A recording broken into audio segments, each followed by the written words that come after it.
this chat is not for children, nothing on my channel is, there is possibility of strong language and adult themes. Okay. Possibility? Yeah, it usually happens. So, not not to plow anybody, but I haven't been feeling happy. So I've been doing a lot of audiobook.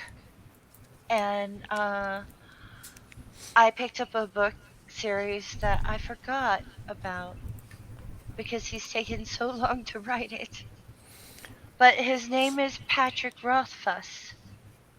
And I fell in love with him, through his writing, and decided to see if he had done any public speaking.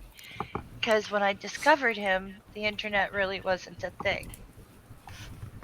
Well, he has done public speaking, and it's been wonderful. And he's hysterical and funny and engaging. And I feel like giving him a great big hug. His name is Patrick Rothfuss, and he's wonderful. And then he said in one of his interviews that he used to be a teacher too. And I'm like, I love you. So that's my news. I'm What, done. what type of writing does he focus on? It's fantasy, Oh, okay. but it's beautifully done. Oh, yeah? Uh-huh. You know how I've been talking about, like, certain authors are using certain themes, like the width of a fingernail and blah blah blah, all through their books. He doesn't have any lazy writing.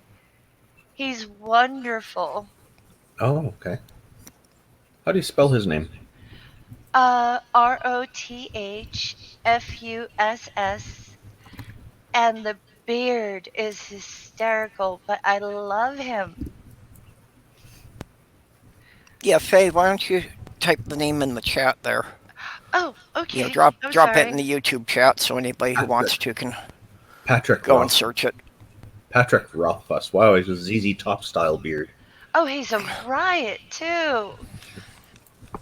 He's just so engaging. I love him very much. And the thing is, here's the thing, he's very close to my age, as far as I can tell. So he's a contemporary, but he's a brilliant writer, and I do like him. And he was speaking at a con, so I need to know more about this man.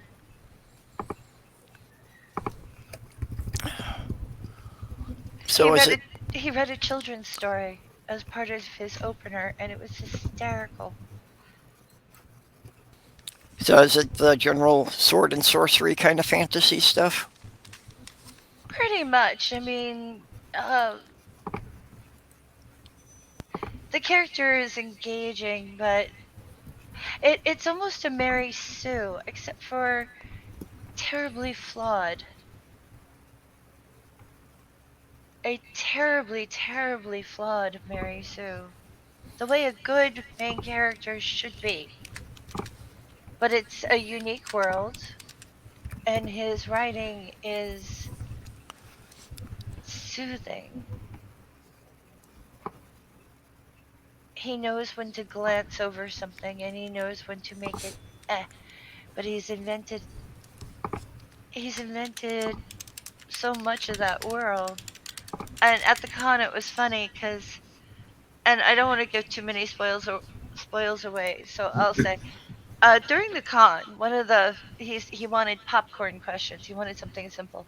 So an audience member asked, "When did the main character learn to bake?"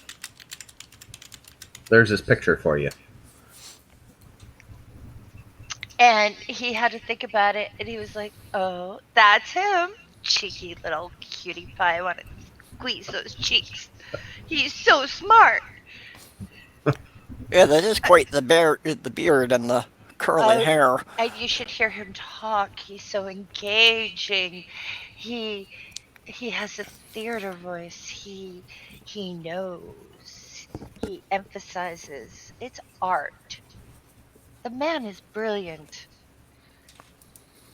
He's such a wonderful orator. Well, and you say that you found him on audiobooks. Well, I've forgotten about him because I've only read the book. And now that I've seen the interview, I'm like, I'm a huge fan. I've seen writers talk. A lot of them are kind of like, boring, some engaging, some cheeky. No, this guy is like alive.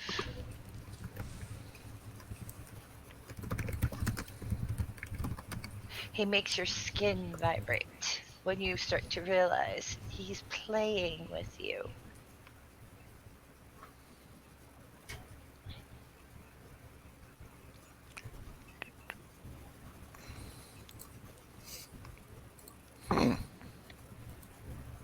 He understands, like, he understands people too. When you are reading his book, his main character isn't really a nice person, but is a nice person.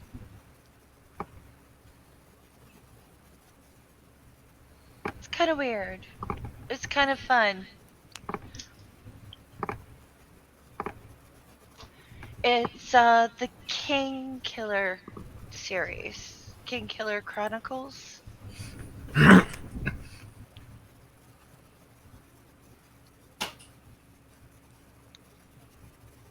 Yeah, trying to. Good writing is important. Oh, the writing is amazing. Well, and Yeah. I know Faye's quite picky about that. So Yeah. if she's recommending someone, The writing is amazing. no. He's very good at painting a picture, and when Would you he say he's in doesn't, character here? huh? Would you say he's in character here? No, No. that's what I No. mean. He is alive. When he was doing the talk, there's so much more to him than that book series, even though I don't think he's written very much. But the writing that he has done is substantial. I don't know what else he's worked on. He's mentioned a few things, but I can't, I don't even have the words. He spoke richly. It was like he was putting everything he had into his voice. And he manipulated the audience brilliantly. Like a What's college professor, but with personality. Yes? I was just wondering what's the title of the first book in the series? I think it's Name of the Wind.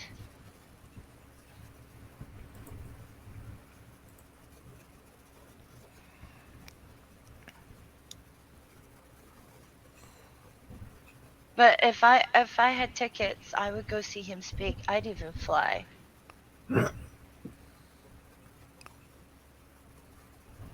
He's a fascinating creature.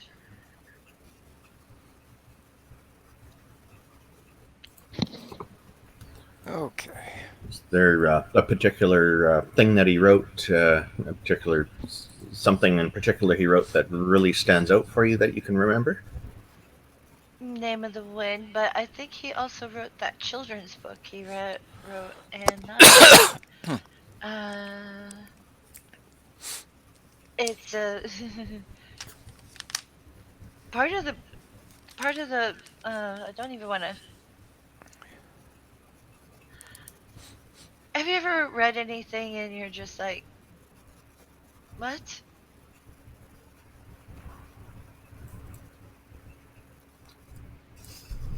Not for a There's no while, way but to yeah. do it. It's the Princess book, and it's a key to understanding how to read.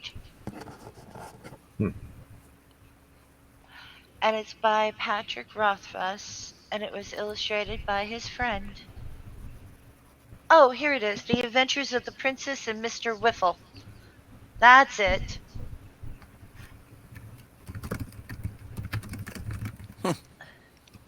Okay, yeah, I was just trying to text that all over because, as it happens, Sloth Girl's at the library now. So, Mm-hmm.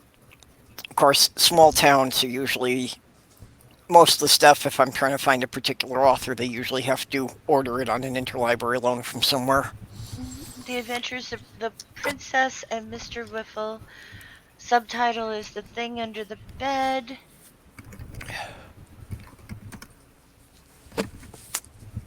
But yeah, actually, I haven't really read any new fiction for quite a while.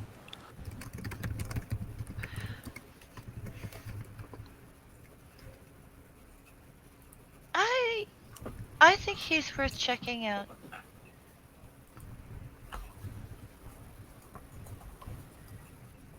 Well, especially if I can get it on audiobook so I can listen to it while I'm working on a project. That's what I do. Well, I'm somewhat dyslexic, so reading's actually a bit of a chore for me. I don't read much for pleasure, just it takes so long.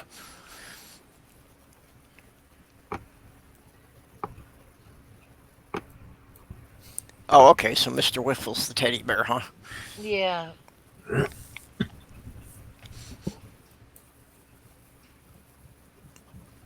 But don't look at too many spoilers. It looks like it's very nicely illustrated. Yeah. Don't look too hard. I would actually watch the interview. In fact, let me get the link to the talk he did because I enjoyed that. I think if more people spoke like him, we'd all be in big trouble.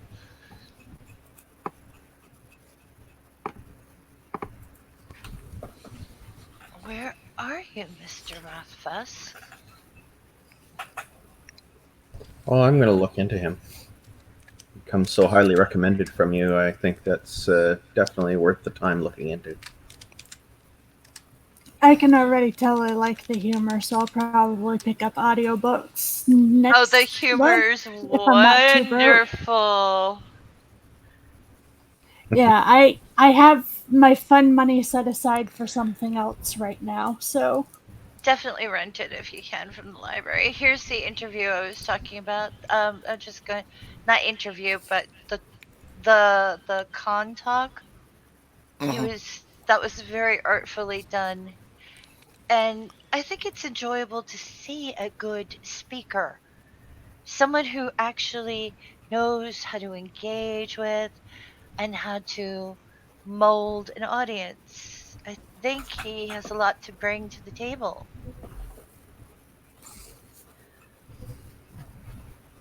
I think he's fascinating, and I hope he lives a million years. And I love him so much. I want to pinch those cheeks.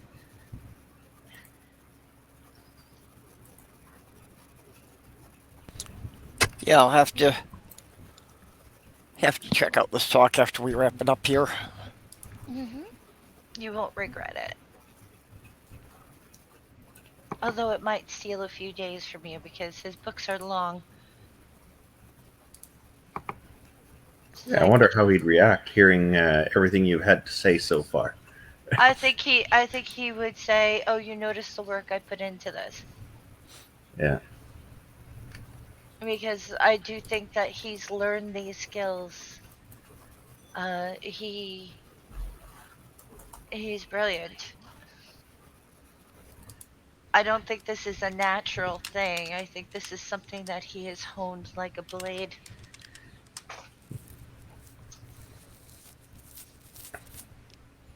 Like, I'm glad he's a good person because I think he could take over the world. And he tells a very interesting story about his son. And, well, would I spoil it? No, I'm not going to say anything about that.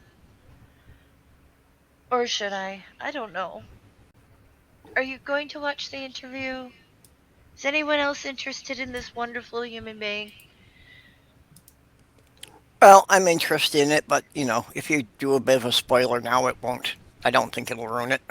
Okay, well, I can't explain it as well as he did, but he makes up stories for his kid, and his kid will interject his own actions. It happened organically. It's not like he's forcing his kid to do this stuff. They're playing. It's a bedtime thing, I think. And he'll work up the adventure as if he's a game master, but he doesn't do it the D&D way because he doesn't want to introduce violence into his kid's world before he needs to, you know? Mhm. He wants to let childhood be childhood. So there are no swords involved. It's just adventure. Well, he in the story, he set up he introduces the kid to an old man, and the old man is an item giver, you know, who gives him an item who will do a magical thing and reward him 3 times. So, little boy, after he got the item, he's like, okay, then I go home. You know, is the next part of it was going home, which surprised the father, and he's like, oh, why? And when the child met the quest giver is an old man who has nobody, who had no food, whatever. The little boy wanted to bring him home and make him part of the family so he could have milk and he could have apples. And that gave him a different perspective to how he's been playing and adventuring in games all his life as an adult. So he is awake enough to listen to his audience and see how what he is doing is impacting them. And that is a wonderful lesson. Yeah, that's definitely not something everybody gets. He is, when I mean he is alive, I'm saying it with capital letters. Sounds like you need to meet him. I'd love to. Oh, he's wonderful. Is he doing any conventions in the near future that you can make it to? I don't know. I have to do more research. I've just only recently fallen for the fella. Yeah, it's kind of obvious. Yeah. Well, I don't mean it in a creepy stalker sexual I'm gonna hump his leg way. I Oh, mean we know that. I really like his mind.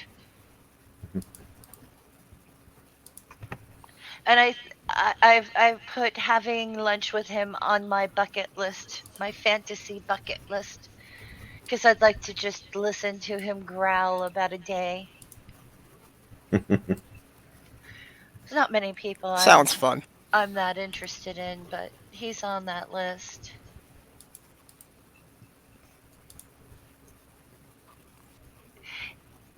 He's just wonderful at talking. And there's so many interviews I haven't watched yet. But I don't want to binge and burn out on him. I want to enjoy him. I want to savor the words.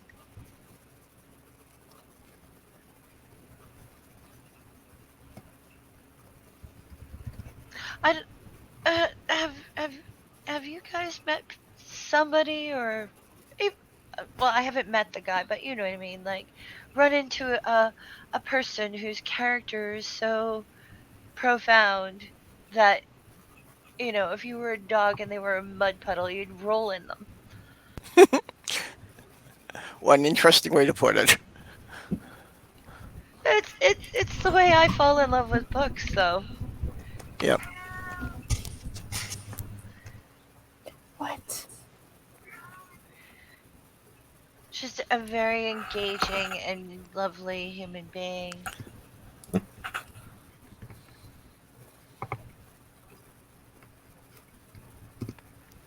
Oh, oh, we're getting a fair crowd here today. That's good. Many people in the audience are familiar with this author.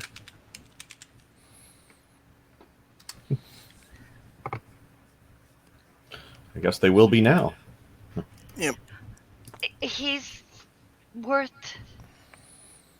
it.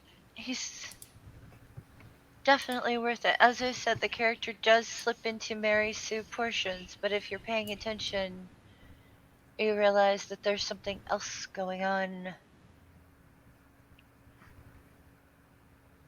Well, and you say the character still has some very human flaws, so, that tends to get away from the Mary Sue thing very easily then. Oh yeah. Hubris is definitely a huge flaw.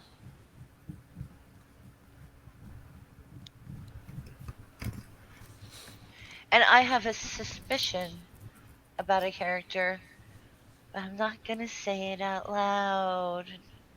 So if you want to talk about the third book, which I think is coming out this year, and it will be the final book, well, I am all up for a conversation once you all, catch up.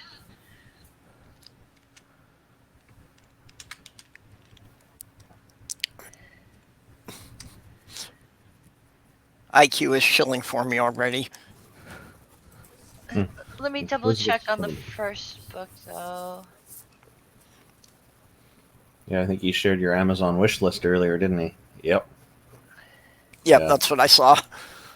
Him and Tony Designs and Math Pig, of all three of them, have been really helpful to me as well.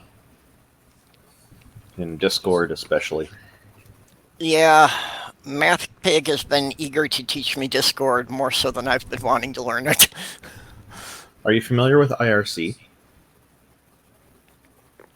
From many years ago. Well, Discord is a cheap copy of it, and they've done some stupid things with it, and they've done some good things. So it's got a lot of similarities to that. It's very, very weird that they use the term server when they should be using a word like community instead, because a server is actually normally a specific separate system, and it's But aside from the weirdness with the way they use terminology, if you can put up with that and ignore it, Discord will actually work okay. The problem I have with Discord is not really Discord itself. Well, I find I can't use the app because it just takes up too much CPU resource, and so does the web page. But so they've got a lot of it's a pretty heavy client, but and their web page is pretty heavy as well, but on resource use. But the problem I have with it is I've got so many requests every time I log in from people with all kinds of pretty pictures, I presume not of themselves, propositioning me for all sorts of things. So every time I log in, I get past all that stuff, and then I can start using it. But I find it requires a lot of time, because each community, or as they call it, server, has so many different channels, and if you don't want to miss anything, you got to look through each one of them. It's very tedious. It's not really, doesn't seem to be designed with efficiency in mind like IRC is. And, and that's what's discouraged me from it, is the times I have been on it, I just kind of get overwhelmed with notifications, and it winds up just burning up my whole day there. Oh, you're probably seeing a lot of the same pictures I'm seeing. Okay. Yeah. And my problem with it is, like, everybody is encouraged to have their own Discord server. So, like, we're not all grouped in one place, and everybody kind of has to pick and choose. And if you only have, like, 3 or 4 people that you're interested in being in their server, that's one thing. But I'm currently in 50 different servers right now. I love y'all, but I don't have time to be in all 50 of them. I barely have time to be in my own. I think I'm almost at 50. Yeah, so it's I can relate. It's very isolating for people, and it's like, I don't expect people to be in my Discord server when I know that they're already in like 20 or 30 of them. A lot of them are mods, So I've just kind of let my Discord server sit, and I'm like, hey, if you're in here and you really need me, just tag me. I'll see it. But like, for me, there's not. I can't put the time in it because I know nobody's gonna really be there. What I reason would prefer somebody the be online? idea of like um maybe 5 different people sharing a Discord instead of like the individual stuff. Yeah, all being And I isolated. Yeah. do mean like a small group of people sharing it and then people coming to join to hear either people talk or whatever. I have a Discord server and I don't use it because I feel like everybody's like, "Hey, join my Discord." And Yeah. I I don't want to be that way. I don't think it's a bad way to be. I don't. I don't think it's bad. Yeah.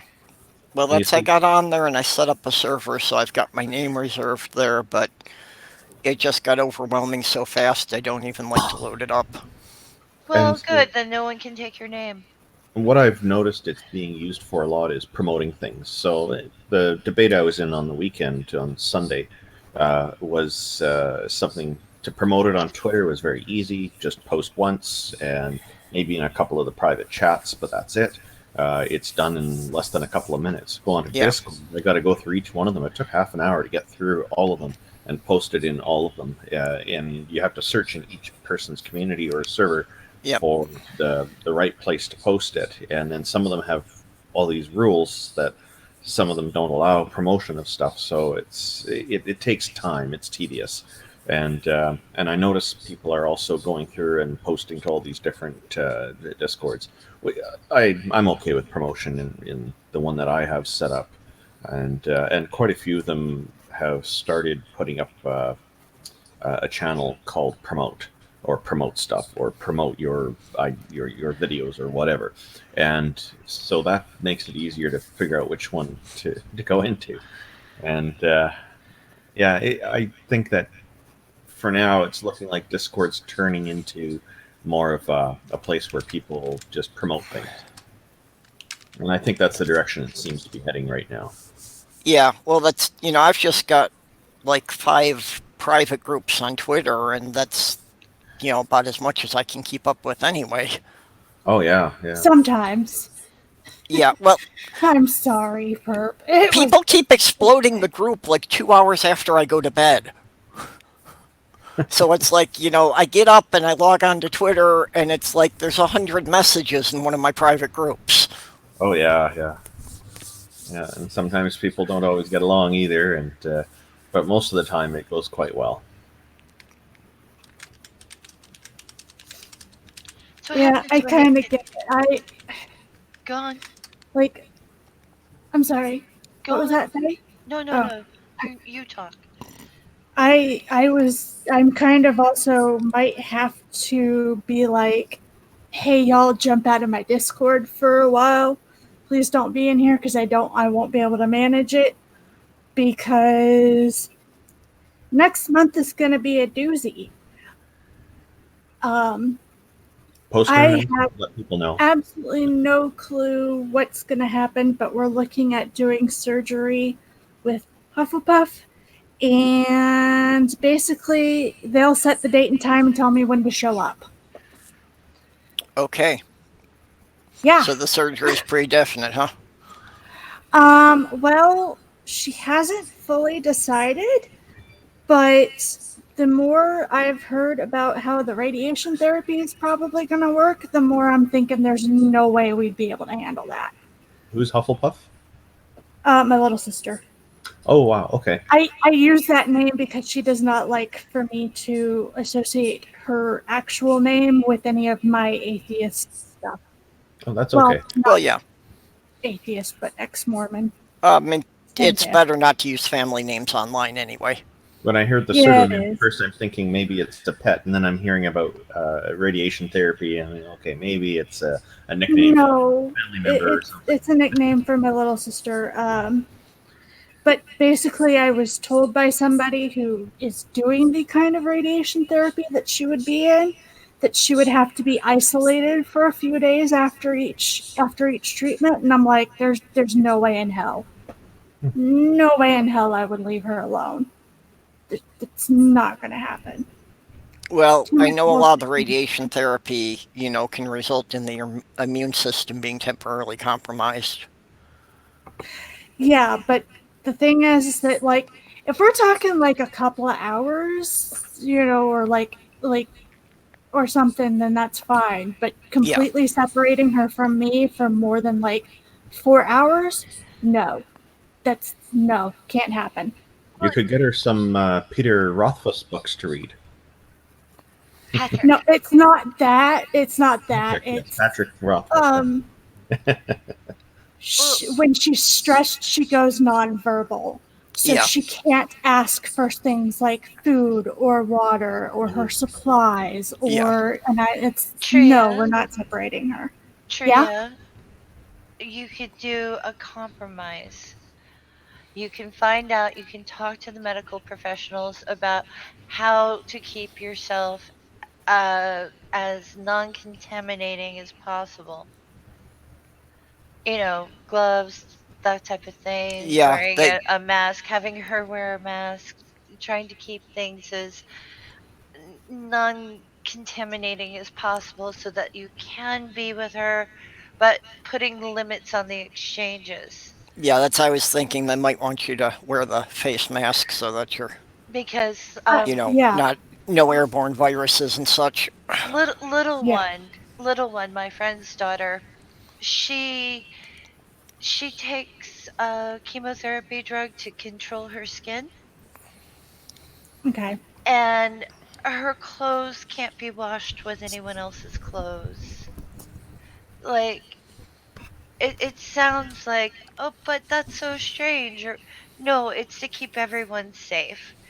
So if there is a way to facilitate her needs without contaminating her, without putting her in danger, because you don't want to make her sick. No. And you don't want to be sick. So if you talk to them about your concerns about how you can facilitate her needs, when they're making these recommendations, they're talking about people who are healthy and not vulnerable, and there are things. It's just finding that compromise. I'm sure everything will be okay. Thank you, Faye. And when we go in, I'm going to have like a crap ton of questions about pros and cons of both, things that I know that she won't think of. Well, yeah, and I, from things you've said before, I realized that she needs somebody there to advocate for her. Yeah. We've not had a lot of problems where we're going. They've actually been really good, but I will not take that risk with her. Well, just if the nursing staff is too busy, they might not realize that she needs extra time just to communicate. Mm-hmm. Yeah, and also I tend to read her a lot better than most people. I've actually found out that her body language, most people actually can't read. I always thought that it was clear cut, and I'm finding out that no, it's just that I've figured out what her body language means. Well, you grew up with her, so you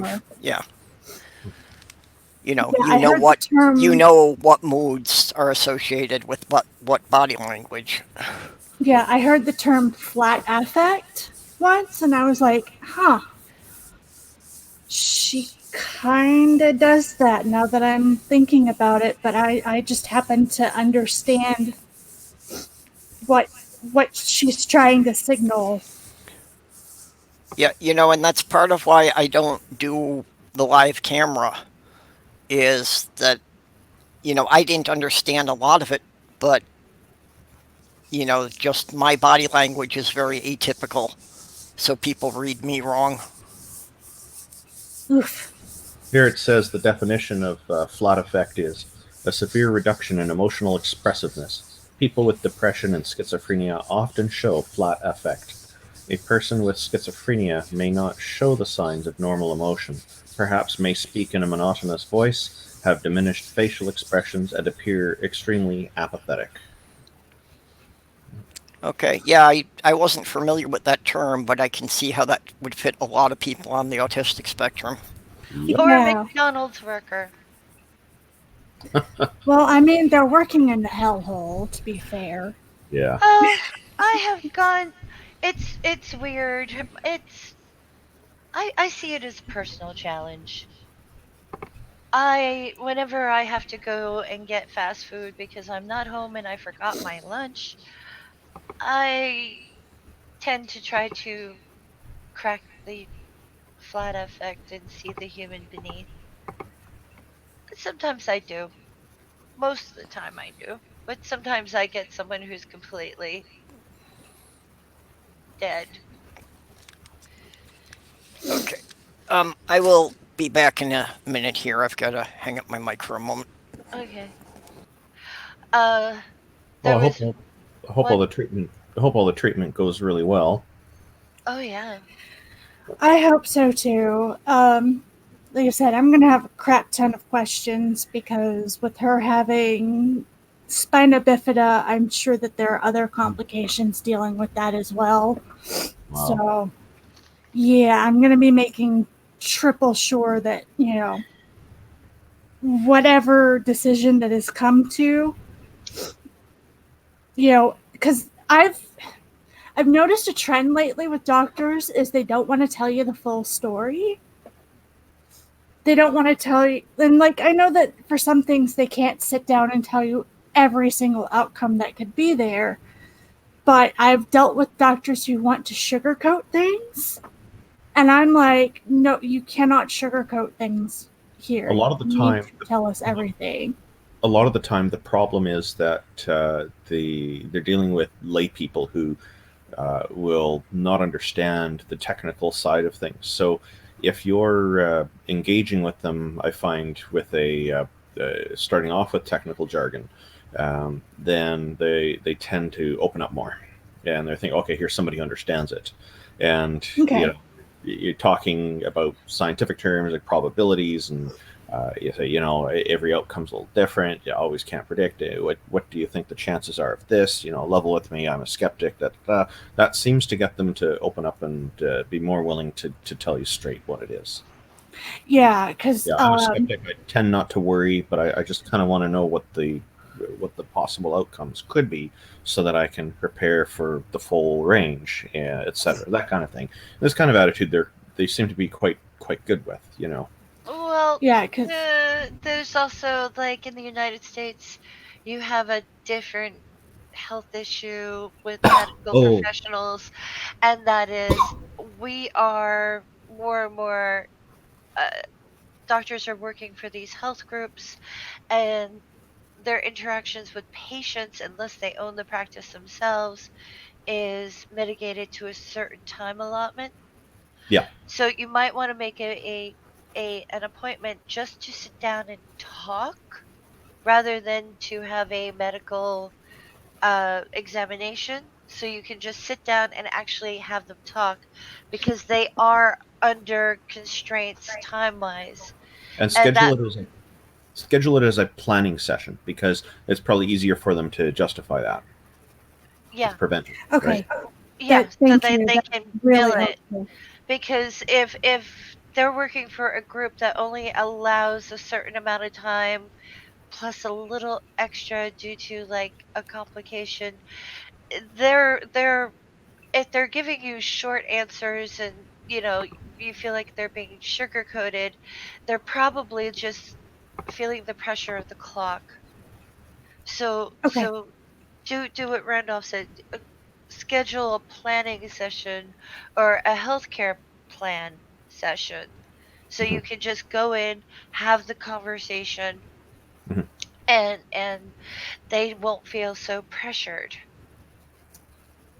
okay, Actually, that's actually really helpful. I'm glad I brought this up because yeah, and doctors I like prevention. Not enough patients do prevention, and then when they recommend it, they don't take it. I had many years ago. I was seeing a family doctor, and they do the regular check your blood pressure kind of thing every time you visit, and so I had some blood test results came back, and my numbers were fine, but she said that one of them was kind of, or a couple of them were heading off toward away from the center line where they should be, still in the healthy range. And so she recommended that we discussed diet and said I should eat fruit every day. So it was one of the suggestions. So I did that. Come back a year later, and she's checking on all this stuff with another blood test, and it's just routine blood test. We're not suspecting anything, just being preventive. And I told her that I followed her advice, and her reaction was like, wow, you know how many people follow my advice? I said, how many? She says, not very many. I can practically count them on my hands. I'm so delighted somebody took me seriously and did that. So yeah, you want to get on the good side of the doctor. Take notes for any advice they give you. Write it down. Make sure you have it clear, and then actually follow through on that advice, and then it'll tend to go better, because their knowledge in this is usually very, very good. If you have any doubts about it, always double check, right? But yeah. We had a relative he's passed away recently, but he was getting very old, and he had a kidney failure problem, so he had to go on dialysis. And people figured, oh, he only has a couple months to live. He lived for years, and the reason is he followed the doctor's advice exactly. He took the medicine at exactly the same time each day when he was supposed to, and he did everything he's supposed to do, and it resulted in him living a lot longer is what the medical people figured. And because they've even said, the nurses and doctors said, when they see people who follow the regimen diligently and take the advice seriously, they usually get much better results. So if the doctor finds that that's your attitude, I think you'll find they'll be a lot more receptive to what you're wanting to do as well. Exactly. Yeah. Yeah, because I remember before my mom's surgery, we asked specifically what we were in for if things went wrong, and the doctor was just like, "Oh no, nothing's gonna get wrong. Everything will be fine." And my mom. Yeah, Tria, you've got a really bad echo going. Let me fix it. Hold on. Okay, I'm sorry. I see Neil's in the chat, and Neil's off to get some food. Yeah, he shouted snow day, so I guess he's got a good amount there, and maybe didn't get to work today.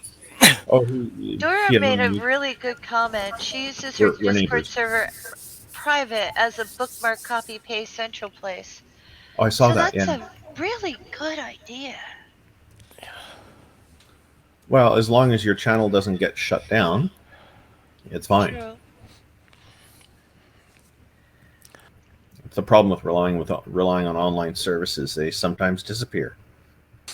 Yeah, I'm not comfortable with any of these cloud services or anything. I've got an external hard drive that everything goes onto.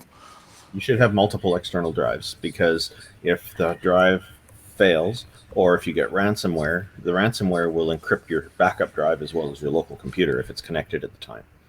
So I advise you to try to get a couple more of those drives and switch between them as you keep backing things up, so that way you have multiple copies. I don't have one. Yeah, well, it would be nice if I had money for more equipment, but I don't. Yeah, it's just a recommendation. But yeah, mostly I went to having everything on the external drive after about 2.5 years ago. I had a hard drive crash, and I had lost everything I had written in over the previous 6 months. Do you still have that drive? Yeah, well, there's a couple of retired guys who do Geek Squad type stuff at the community center here. Oh, okay, they helped you out with it. Yeah, they took it apart for me. And they said that even though it was a sealed unit, somehow I managed to get cat hair inside of it. And that's why it had crashed. No, you didn't get cat hair inside a sealed unit. The manufacturer put it there. Or they're pulling your leg. You still have that drive, do you? No, actually, I think that they kept the physical drive. I think they recycled it after they had transferred everything they could. Well, they managed to transfer a bunch of data, though. Okay, that's good. Well, they managed to transfer about 85% of it. Unfortunately, the one folder that really got corrupted was where I was working on my novel. Oh, gee. Okay. So that's why I lost a couple of months of writing there. No. Mr. Shadow Kitty. Sure, blame the cat. Yeah, there's no way cat hair is going to get inside the sealed part of the hard drive. That is nonsense. Those people they don't know what they're talking about, or they're not doing clean room procedures properly. They drop the cat hair in there. That's Yeah. the only possibilities. The manufacturer definitely didn't do it. They have Well, I can certainly believe that there was cat hair and everything in this computer that it could get into. Oh, yeah, but not in the sealed parts. That's Yeah. just not possible. So yeah, that's why Yeah. I But- wouldn't trust them again in the future. I'd go to a proper firm if I were you. So Well, again, You it's tell me, yeah. I live in a small town. There isn't really anyone here doing it professionally, and Yeah, but also they're it's a matter of even Finances. if I drive an hour to something that tries to call itself a city, I don't think it qualifies. oh yeah, But even if I drive that far, it's a matter of what I can afford. And Okay, these guys just do real it on quick. a donation basis. Am I still echoing? Oh no, you're sounding much better now. I don't hear an echo. I have no clue what started that. Anyways, go ahead. Sorry. Just wanted to check while I was here. Nope, that's fine. Oh, you sound fine. Yeah, and you were in the middle of telling us some things there. Yeah, they basically, like, we begged the surgeon to tell us, because we knew that my mom was going into a super risky surgery. We were like, what is the worst case scenario? And he was like, oh, it'll be fine, it'll be fine. And I'm like, I need to know, because I am her caregiver after this. What is the worst case scenario? And he says, it's okay, it's okay. And then later on, my mom got out. They didn't get all of the cancer, which we knew was a possibility. But because they didn't get all of the cancer, the surgery wound never healed. She was bedridden for the next 3 years before she passed away. Wow. Well, I hate to say this, Treya, but the worst case scenario in all situations is death. Well, we knew that that was also an option. Because But like, my sister went in for ear tubes when she was like, I don't know, 9 or 10. And she died on the table and they had to bring her back. So when you say worst case, a doctor is always going to think death. If you ask for, like, okay, if the surgery is not a success and she doesn't die due to complications, what are the other things that might happen if this doesn't work? okay. Like, you need to give them more wiggle room, honey, because they don't want to panic the patient, because attitude is part of the process. Like, if you go in thinking I'm going to die, you're not going to be okay. You're going to be depressed, your immune system's going to be compromised, etc., etc., etc. Part of their thing is to give you as much hope as ethically possible, unless you are in that situation where you're going to die and it's just a life extending surgery rather than you know a possible Yeah. Well, my treatment. mom I don't actually. want to say cure.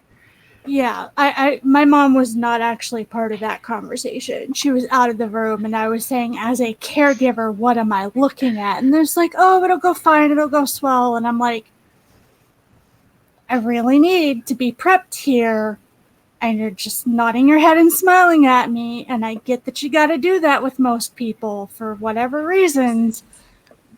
But Right. I Well, don't like family being members can be blindsided. difficult too. And if you say worst case scenario is still death. Well, death preceded by suffering, I would say. Yeah. Yeah. So it you have to be careful on how direct, like what you're actually asking. And I think the 'Cause- doctors often worry about a patient hearing the worst case scenario and then running around panicking, thinking that that's what's going to happen. right. My Because some people don't handle considering possibilities very well. Yeah. Well, and there are so many people you know, who are basically hypochondriacs that even from something, Oh yeah. fairly minor, they'll whip it up into that this is what's going to happen. Yeah, Yep. because there are so many things that could happen. Like in any surgery, especially nowadays, if you go into the hospital for any reason, you could end up getting infected in the hospital with MRSA. Hmm. Oh yeah. And there's so many different factors, and I think the medical community a lot of the times assumes people realize these things, or they don't want to talk about their own dirty laundry. I don't know.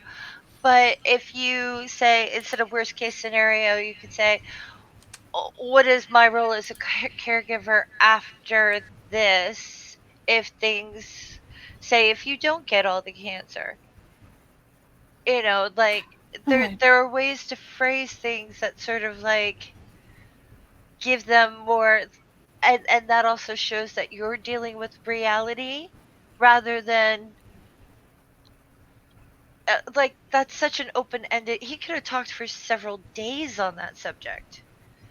Ask the nurses too. The nurses often know a lot more than some of the doctors sometimes, and they've seen it and Yeah. had to I do I've, the I for it. tend to, on the whole, there are exceptions, but I tend to, on the whole, trust nurses a little bit more. Yeah, Right. Um, most of they're doing them, their most of job. the ones that I've met are hard asses. They'll tell you how it is, but like it's different. I spend more time with them. They Yeah. seem to be more open to discussing things in general. I have a severe mistrust of doctors, and I hate that I do because I have to deal with them so often. Yeah, well, Depends and the on. nurses do get to spend a lot more time with the patients than the doctors do.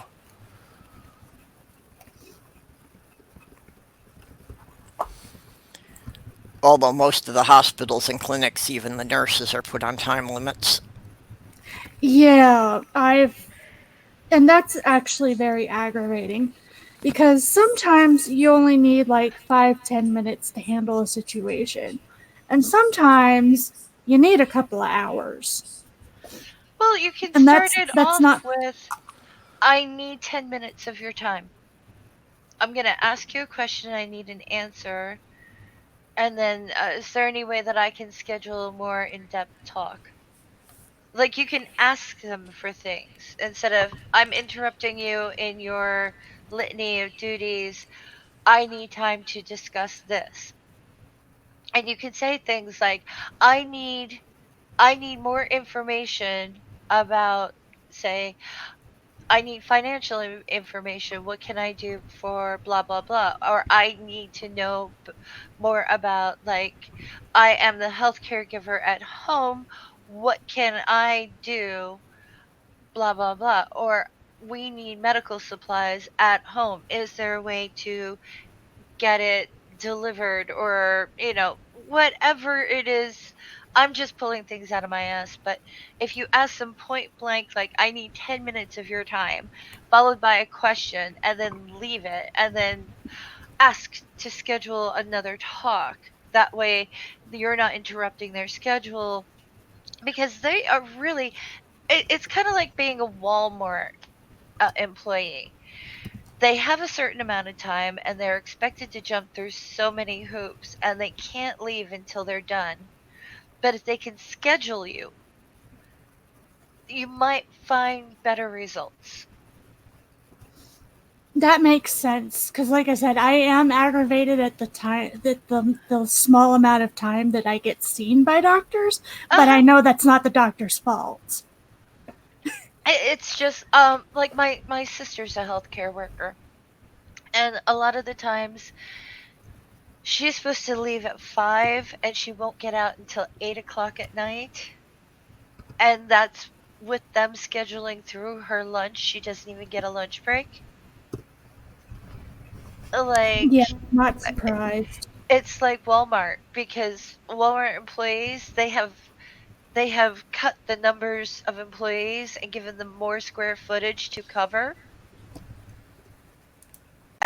and they don't Yeah. realize that it affects customer service. It affects everything. Same thing with medical profession historically has not been covered by enough people, and the people who do go into medicine burn out because there's just so much to do. Yeah, my sister is an RN at the senior care facility here. But if say you say I need to talk to someone about this, is there someone I can schedule a talk with? You know, RN or whatever. It's like I need time to sit down with an RN and talk about this. You know, who who do I ask? Is this possible? Blah blah blah.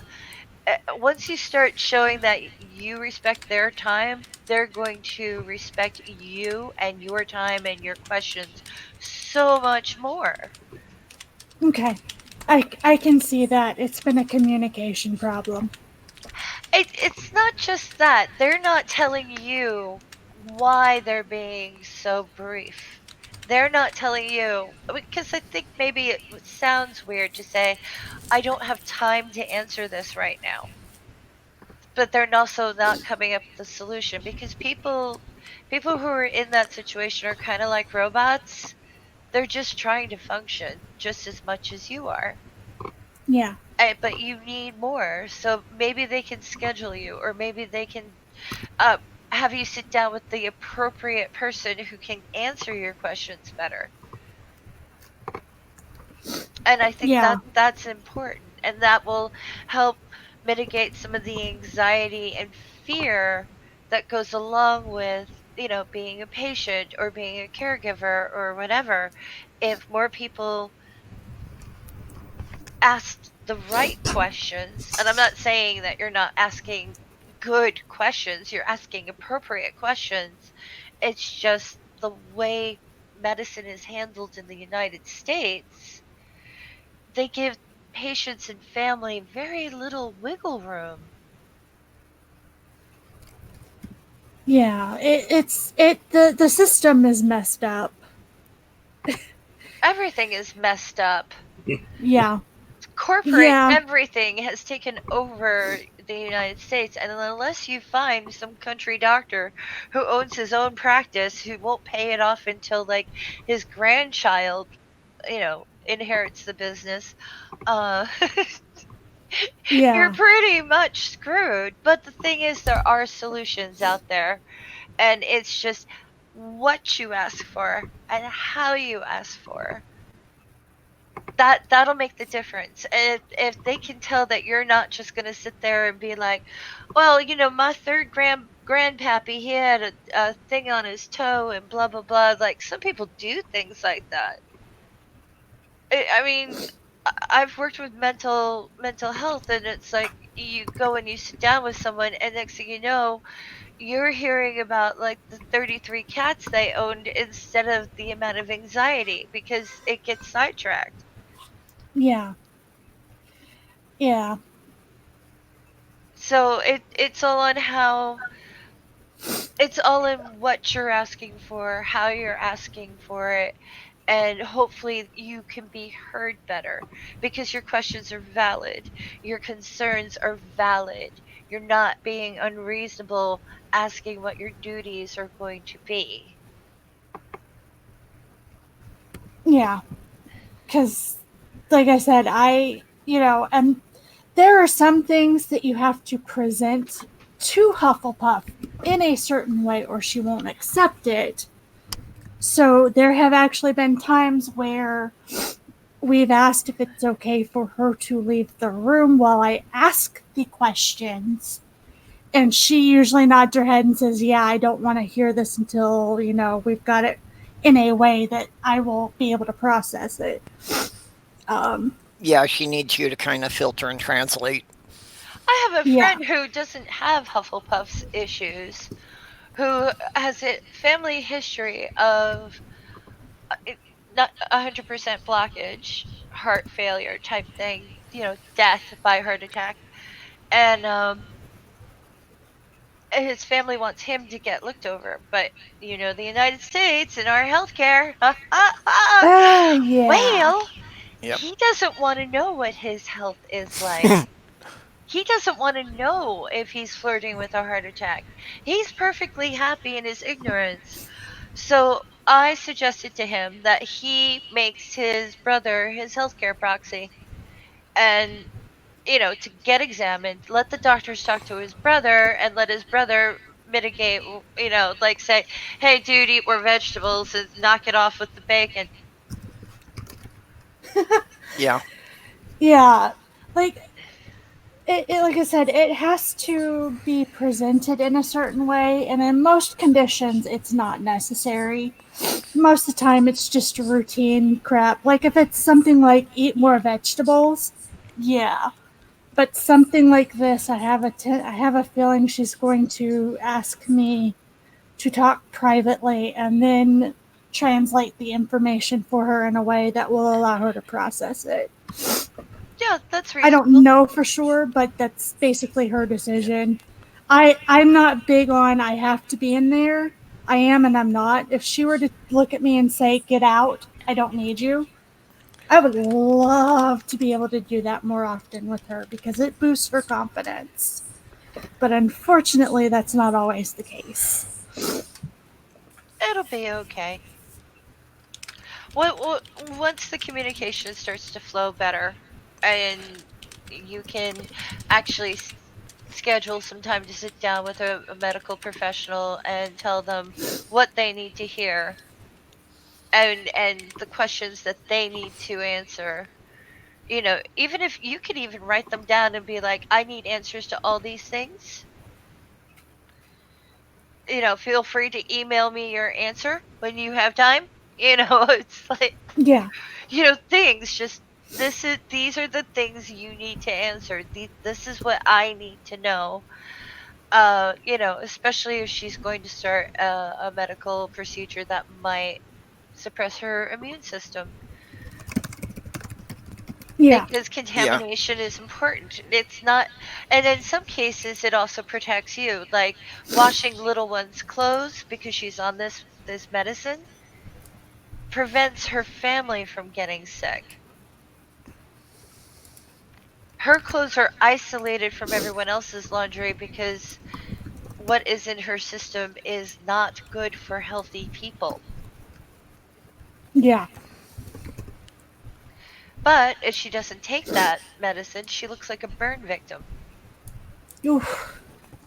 It's that bad. She burst into tears because doctors have looked at her and just backed across the room like, "Wow, you weren't kidding." Yeah. Oh. And that kind of Well, puts her in the position of having a raw, open skin. Also means she is susceptible to everything. So she's either susceptible because she's on a chemotherapy drug, or she's susceptible because she's walking around with open wounds all over her body. yeah, Yeah. it's amazing what chemotherapy drugs, like, what they actually all do because everybody always thinks just cancer, but chemotherapy has been shown, specific forms, mind you, but chemotherapy has been shown to send Crohn's disease into remission.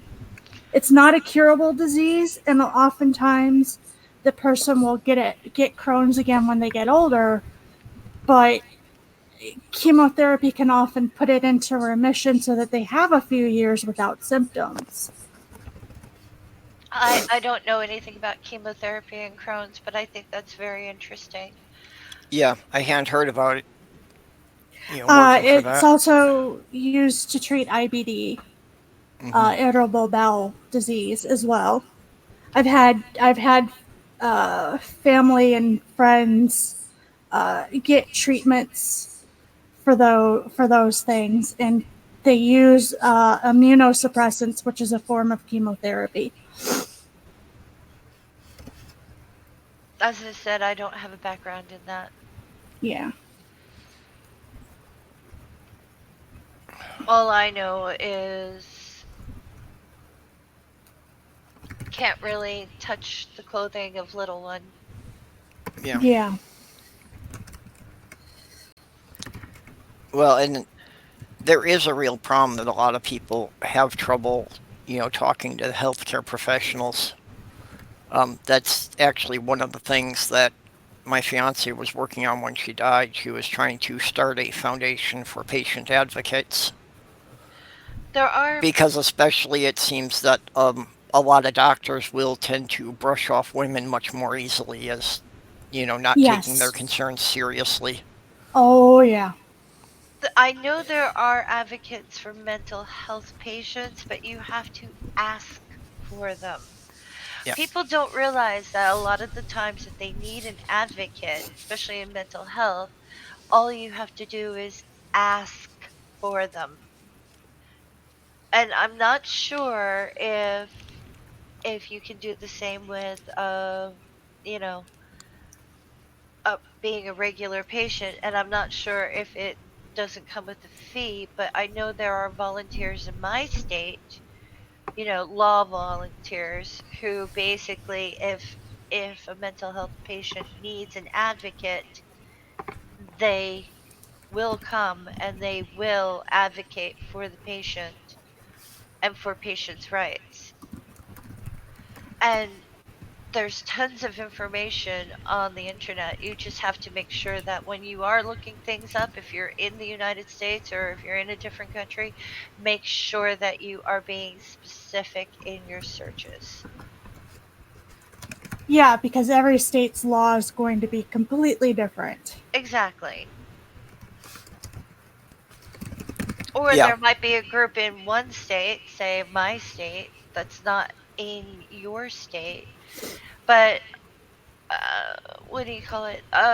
If you do have a mental illness and you do want to make sure that there's an advocate group for whatever reason, I would look up NAMI, NAMI. I think it's the National Alliance for Mental Illness. And they usually can steer people into the right directions for appropriate information and resources.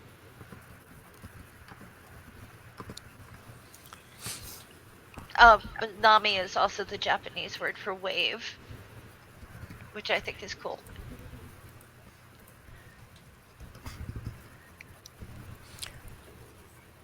Okay.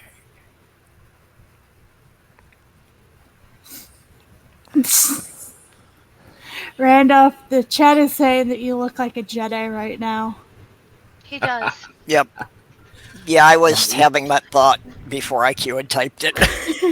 Wasn't intentional. It's just a little chilly here, so Yep. I have short hair, so I have to keep my head from freezing. Yep. That's Yeah, that's well, I like I hoodies can see just that. because you don't need a scarf then. It keeps the wind off your neck. Yeah, the hoodie works well.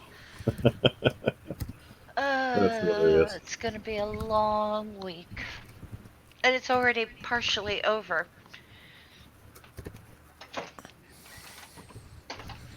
I Well, hump wish day.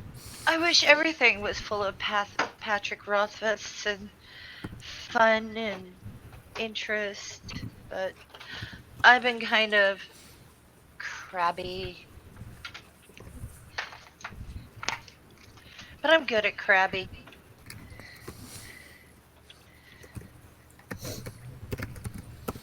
Oh, thank you, Faye, for all the tips. I I will hope they definitely use help. them.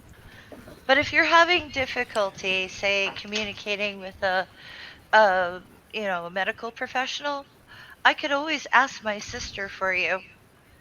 Okay, thank She you. she might That have means a lot. some advice, and there are a couple of nursing professionals in our community who might be able to steer you in the right direction as well.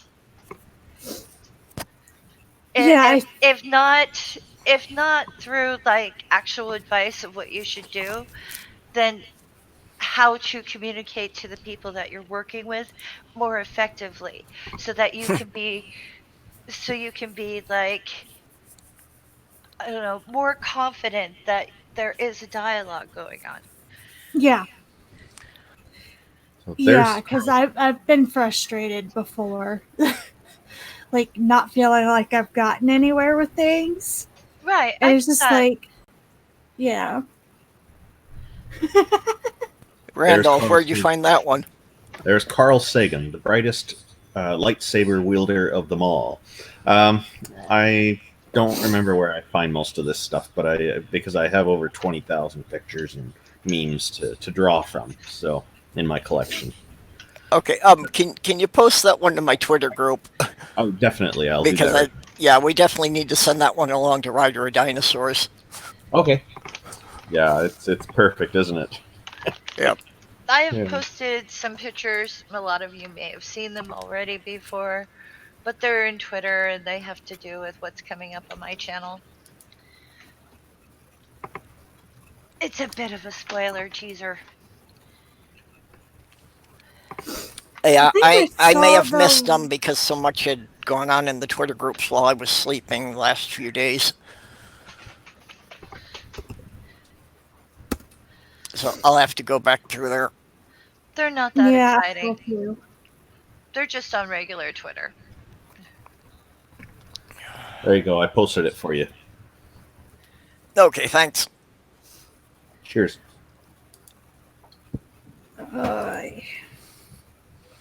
Yeah, we've lost some great people over the years. Carl Sagan was definitely one of them. Christopher Hitchens another, and there's been many more.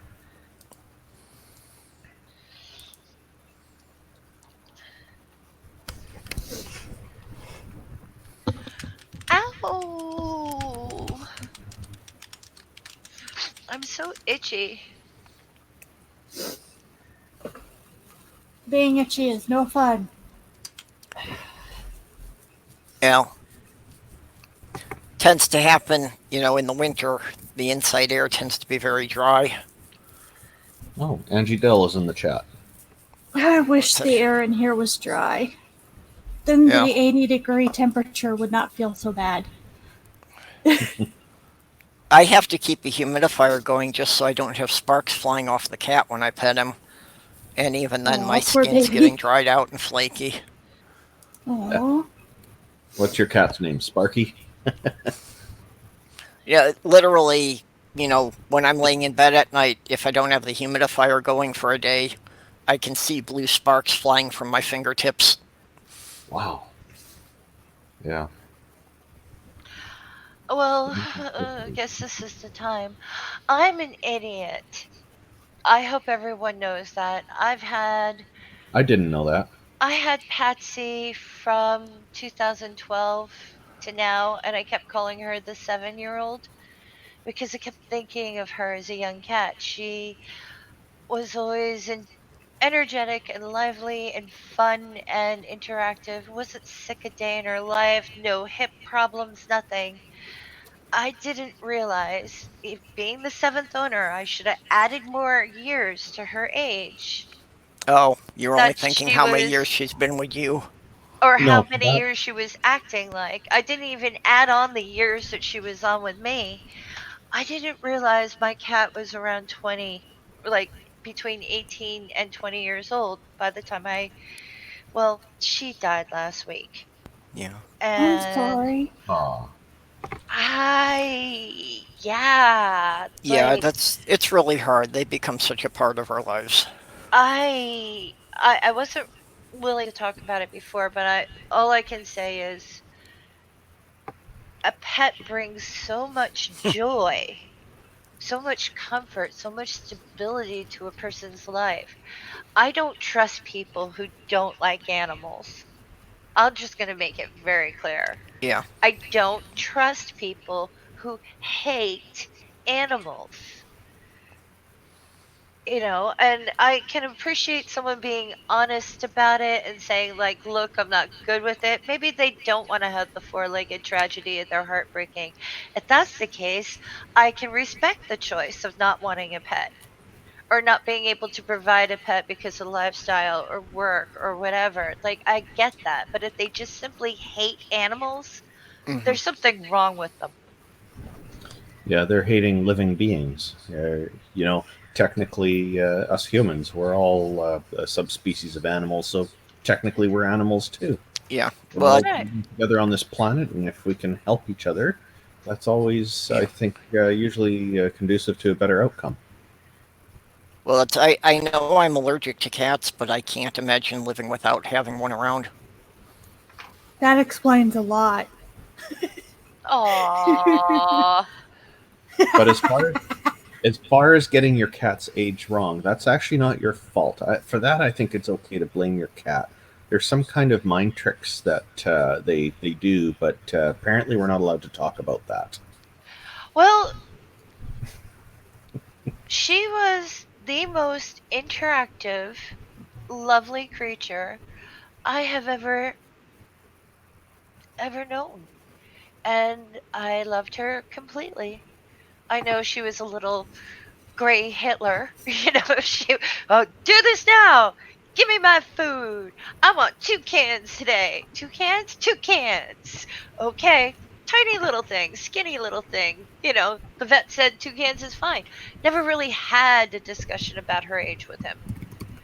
Because I never asked, how old is she? So that's what I mean. Questions are important and things like that are important. And I had plans for her for when she got older. Like, I was researching things for like how to keep her hips good and all this other stuff and supplements, but her coat was good, so there was no need for that and all this other stuff. She was perfectly healthy until the day she died. And she just lay down in a corner and died.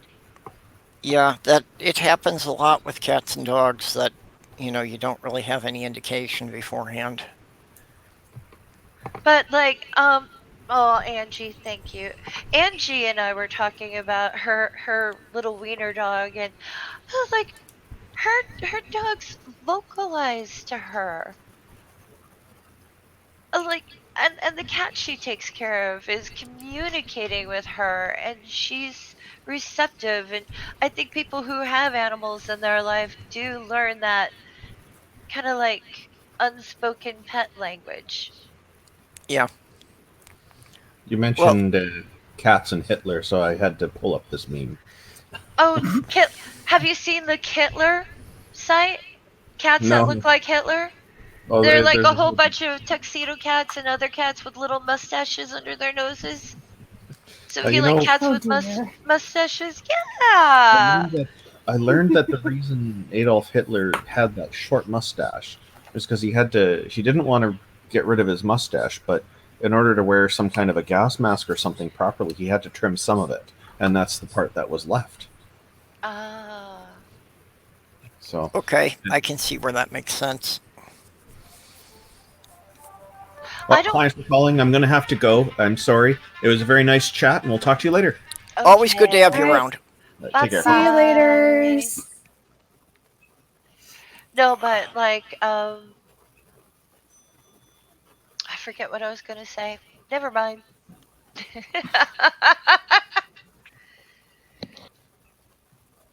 It wasn't about Patsy, because I don't want to linger on that. I don't want to be all like doom and gloom. We got a couple of seats open if anybody from the side chat wants to come in. Angie, get in here. Angie. Yeah. I am currently kind of tired and seam ripping. So if you hear blood curdling screams, don't worry, it's just me stabbing myself. Tria, come on. No pain. Pain's bad. Put it down. No. No, I really need to get it done. I have a time restraint on this where if I don't have it ready, I don't get to wear it for a year. So okay. What, if you got another convention coming up, or? I officially got word from my best friend, and we're going to Hogtown.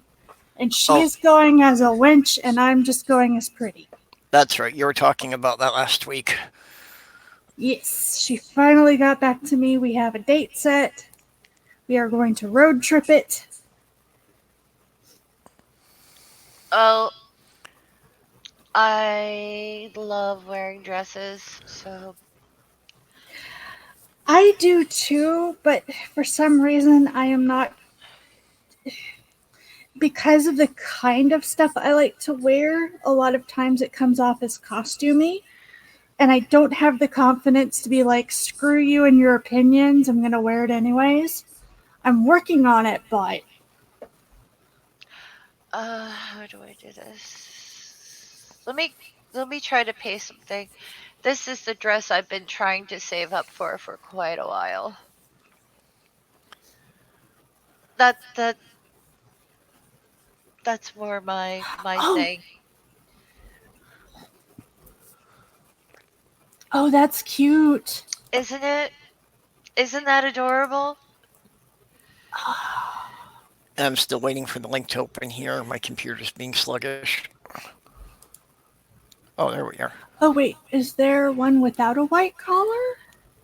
There Oh, is one without a white collar. oh, they have one with a black collar. I like the white collar. I like the Peter Pan collar. White and my skin color do not go very well. Okay. Yeah. Black is almost too dark, but at least it doesn't completely make me look like a yellow ghost like white does. I have a friend in New York, who does one of those things that they do like superheroes and characters for kids' parties. Uh-huh.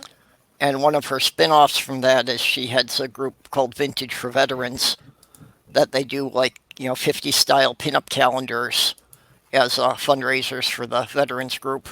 Okay. Oh, that That's sounds cool. cool. What about this dress, Tria? I'll put another link in. Because this is more solid, but it doesn't have a. That's more of a rockabilly. Hold on. But you would I need a do not point to crinoline click. underneath. You would need. Oh yeah, I always wear the crinoline. Okay, 'cause some people don't understand that.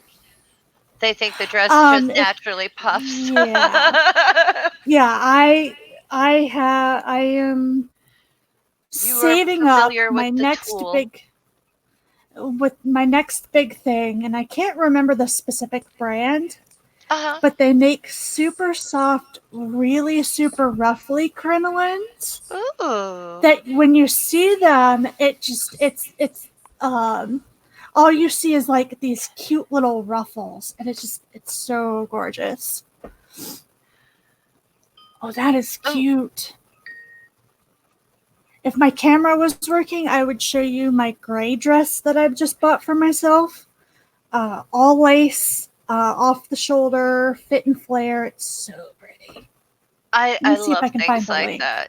Let me see if I can find the link to what I bought. Oh.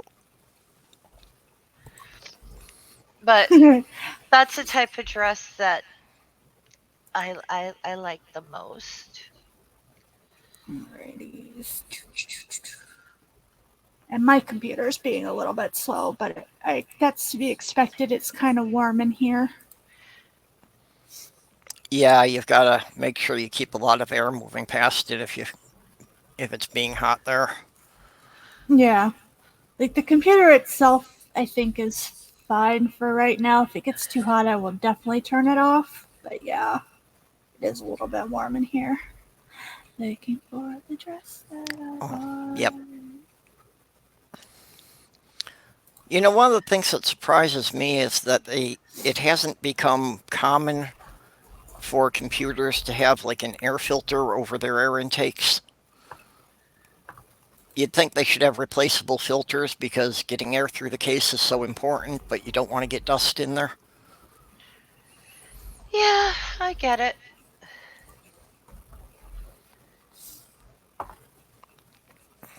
Especially in old houses like what I'm living in. They seem to leak dust. Well, and just, if you have pets around, pet hair, not good for them. Nope, not good for them at all.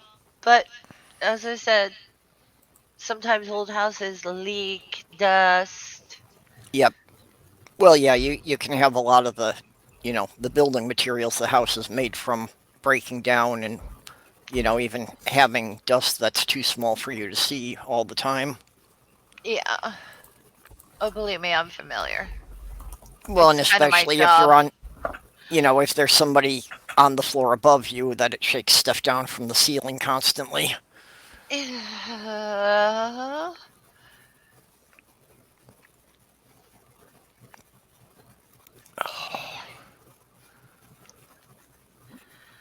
it's just Yeah, or harder and harder to find clothes now that I'm older because a lot of the clothes I don't like the asymmetrical hems.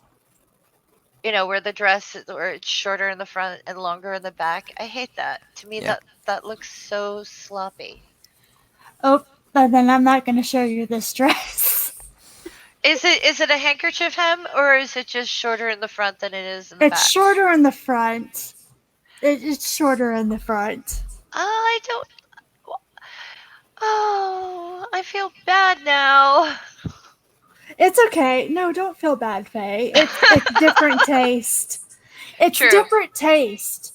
Like I understand why a lot of people are aggravated with it, Well, but to for me, on me, on me, it looks sloppy. Maybe it's because the size of my ass.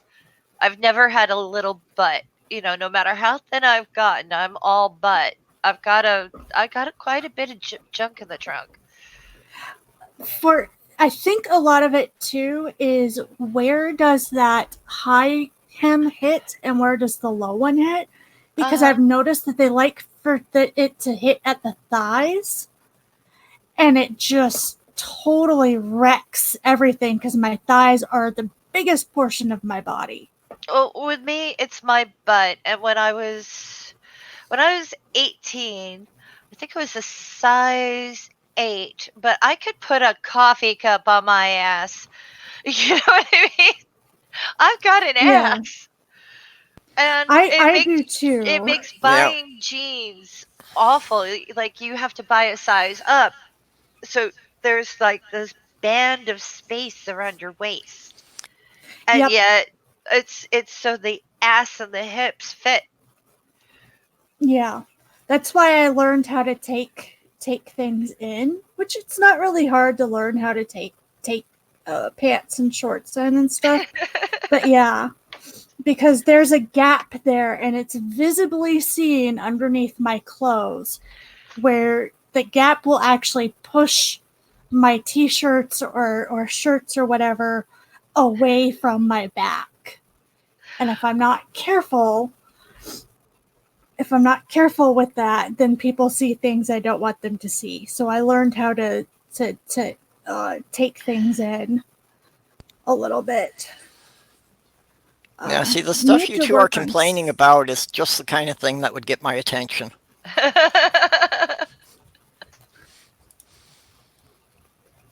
That's It makes buying clothes horrible though. It does. I cannot. yeah, but I it's like usually most can't of the buy. celebrities and fashion models. I find most of those types way too skinny. I want a woman who's got generous curves. Oh, oh, my uncle said I had an excellent center of gravity. I was told once that I have birthen hips. It's some people like my mother's side they're barrel waisted and they have small hips and they have trouble buying jeans, but they buy jeans in the men's section because they don't have much of a derriere. But I take after my father's side of the family, so I got all the derriere from his side of the family. Plus, I think I got all the derriere from my mother's side of the family that they did not get. They gave it to me, so I'm Oh, all bottom. yeah. I have trouble with the exception of some of those 50s styles. I have trouble finding one piece dresses that I can actually wear because there is such a difference Yeah, between the size for the tops and the size for the bottoms. I'm the same way. My friend Peter one time bought me a beautiful dress because he likes to do that to his lady friends. He buys them dresses, and he buys me a dress, and I put it on, and because he kept the hips in mind, because hip and thigh are pretty big on me. but I've heard I've got good runner's legs because I have decent calves. I'm very lucky, like portional. But I put it on, and everything from the waist up was like saggy. And he went, Yep. "Oh." I said, "You have to take it back. There's no way this'll." The darts were all wrong. Everything was wrong. The dress was made for a larger woman on the bottom and on the top, and I wasn't as bosomy then as I am now because it's amazing what 20 extra pounds will do. And it's like, yeah, Yeah, that's not I gonna know in work. women's clothes they make that assumption a lot, and Yeah, they do. you know, yeah, that's like I said, it's the type of woman I'm attracted to, so I've seen that problem a lot. That you know, if the top isn't as filled out, Not to brag, but my ass has stopped traffic. Not much from the front, look plain Jane, but I've got a magnificent derriere and I love it. So I'm not complaining that I've got one. I just cl- trying to buy jeans is terrible. Trying to buy anything is terrible. That's why I like my scrubs. I've got a little drawstring so I can tighten things up. It's crazy. I know. well, you I know, they basically, Yeah. with the exception of vintage clothing, I probably only go shopping for clothes about once every 6 years because of that. I get it. I get it. yeah, well, they always say designer clothes hang better on thin women. Yeah, because big women look better naked. I don't think that's true in my case, but Oh, don't body shame. As No, the human form is a beautiful thing no matter what your body type is, whether you have curves or a stomach or a little extra padding on the arms. The human body is beautiful. And instead of comparison to other people, just maybe one day take a good look at yourself and appreciate the magnificent thing you are. Because honestly, I mean, uh, uh, I gave a dress to my aunt, and she put it on, and she's like, "Oh, it doesn't look good," because I've got like 4 inches of height on her, and no, sorry, 6 inches of height on her, and she's like, "It doesn't work good," because on me it wasn't as long, but on her it hit the ground. But there was a slit up the sides, and it was a summer dress. And she's like, "It doesn't look good," and she's all hunched over. And I said, "Maybe if you straightened your damn back and walked confidently instead of like walking like you're wearing someone else's clothes. I just gave you the dress. It's yours. Own it." So yeah, she started walking normal and talking normal, and everyone thought she looked beautiful in it. But it's how you carry yourself, your confidence, your and stop body shaming yourself, whether it's a gut or your thigh. Be proud of your thighs. I don't. People who are like, "Oh, I need a thigh gap." Fuck you. You do not. no, I don't want a thigh gap. I would just like for there not to be nearly as much chub rub. That shit hurts. Cornstarch, darling. Cornstarch. Use powder. well, and yeah, what you were saying there, Faye, really far more than a woman's physical shape. Just the way she carries herself, knowing she's comfortable with herself, is really the most attractive thing. Hmm. Sexy is an attitude. Sexy Yeah, is not how you're put together. Yeah, that's partially why I'm looking forward to this weekend is because I get to dress up. I'm going out. I get to dress up a little bit. Not super dressy, but something I wouldn't normally put on. And enjoy And it. yeah. Oh, I am going to. Like, I am super excited. Good. oh, I Um, totally get Should that. be. And I'm just gonna add this on. If anyone is going through a breakup or a bad relationship thing, dress to the nines. because if someone is disappointing you got to put on your best face. Yeah. Well, back when I lived in Minnesota, I was in a swingers group for specifically for BBWs and men who liked them. Hmm. And that was just so wonderful to have this whole group of women who all their life people had been telling them they were fat, but they were all perfectly comfortable with themselves. I don't Just think someone's body size is anyone else's business, really. It's not. well, I've said that in a more general sense that what anyone else's opinion of me is none of my business. No, but I do appreciate if you love big, beautiful women. That's lovely. That is absolutely lovely. It's one thing if it's your preference, you know what I mean? Other than, like, Twitter about 10 years ago was all about the fat shaming. And it's like, why would you do that to another human being? People aren't going to care for themselves. They're not going to go out and get sunlight. They're not going to, and you need exercise, no matter what your body shape is. Yeah, Not to mold yourself into some sort of like jello mold, but to maintain health, you need to move. yeah, And if people are being fat shamed, they're not going to move. Yeah, if you hate, and a lot of times people who are overweight, not always, but a lot of times people who are overweight because they're emotional eaters. If you're hating yourself, you and eating, trying to eat that hatred away, you're going to put yourself into a cycle. yeah. Right.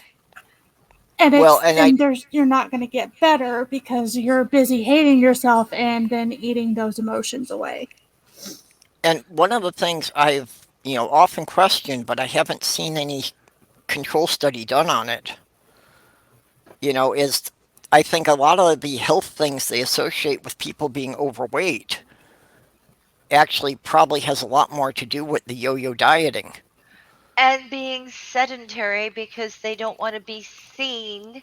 Yeah, but like people I've known who have been like 300 pounds but were comfortable with themselves did not have all the health issues that overweight people are supposed to have. Right. Because they stayed at the same constant weight for decades. Yeah. I So think, all I think that even from doctors and that all the pressure on these people to lose weight, I think in many cases is causing more damage than just letting them be. well, you would be surprised of how many stupid diets I've heard about. My therapist and I had an argument about the paleo diet. And she's like, "Oh, it's good, and my coworker is losing weight." And I said, "And it's another fad diet, and it's bullshit."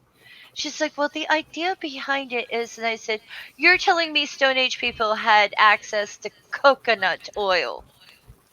Give me a break."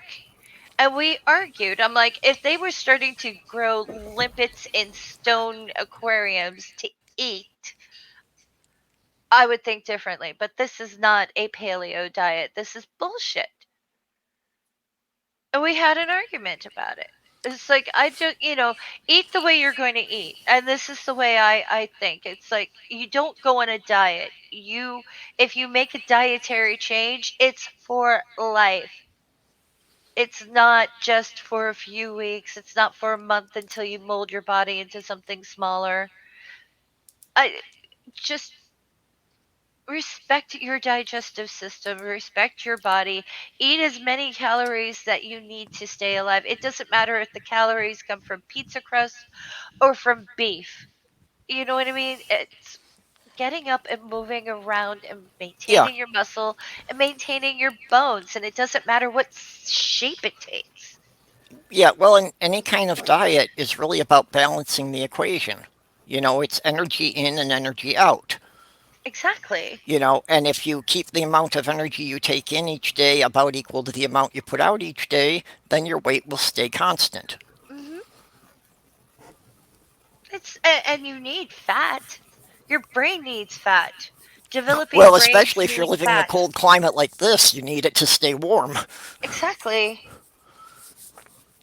I think fat is healthier for you than sugar.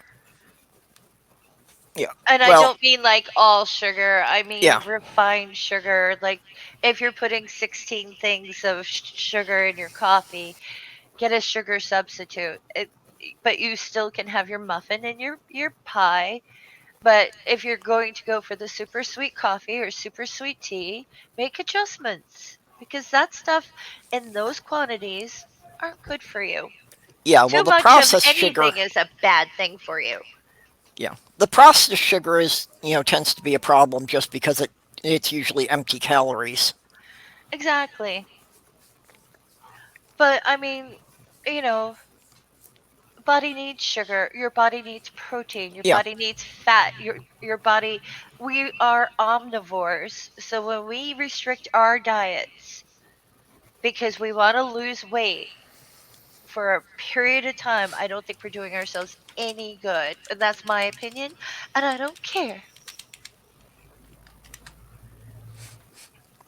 But I mean, I have friends who always say, I'm doing this diet, or I'm doing the keto diet, or I'm doing that diet.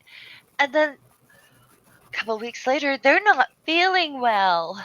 Gee, I wonder why. It takes like a very nominal amount of exercise. I think 2.5 hours a week to maintain a healthy body. You don't have to do it daily. You don't have to you don't have to make it into some sort of like crazy regimen that you can't keep up with. And any weight bearing exercise, and I'm very serious about that. When it comes to women, you should do some weightlifting because it's good for your bones and you don't want to deal with osteo. After you go through menopause, you go through osteo, or the body starts leaching calcium out of your bones. You want to do some weight bearing exercise weekly, not daily, weekly, to maintain healthy bones. Yeah. Yeah. Some weightlifting or resistance, 2 or 3 times a week is good. Yeah. You don't have to make it crazy. You don't have to be like pumping iron. No one can, not everyone can be my spirit animal. Who is she? Willie Murphy? The little old lady who beat up the criminal? Willie Murphy?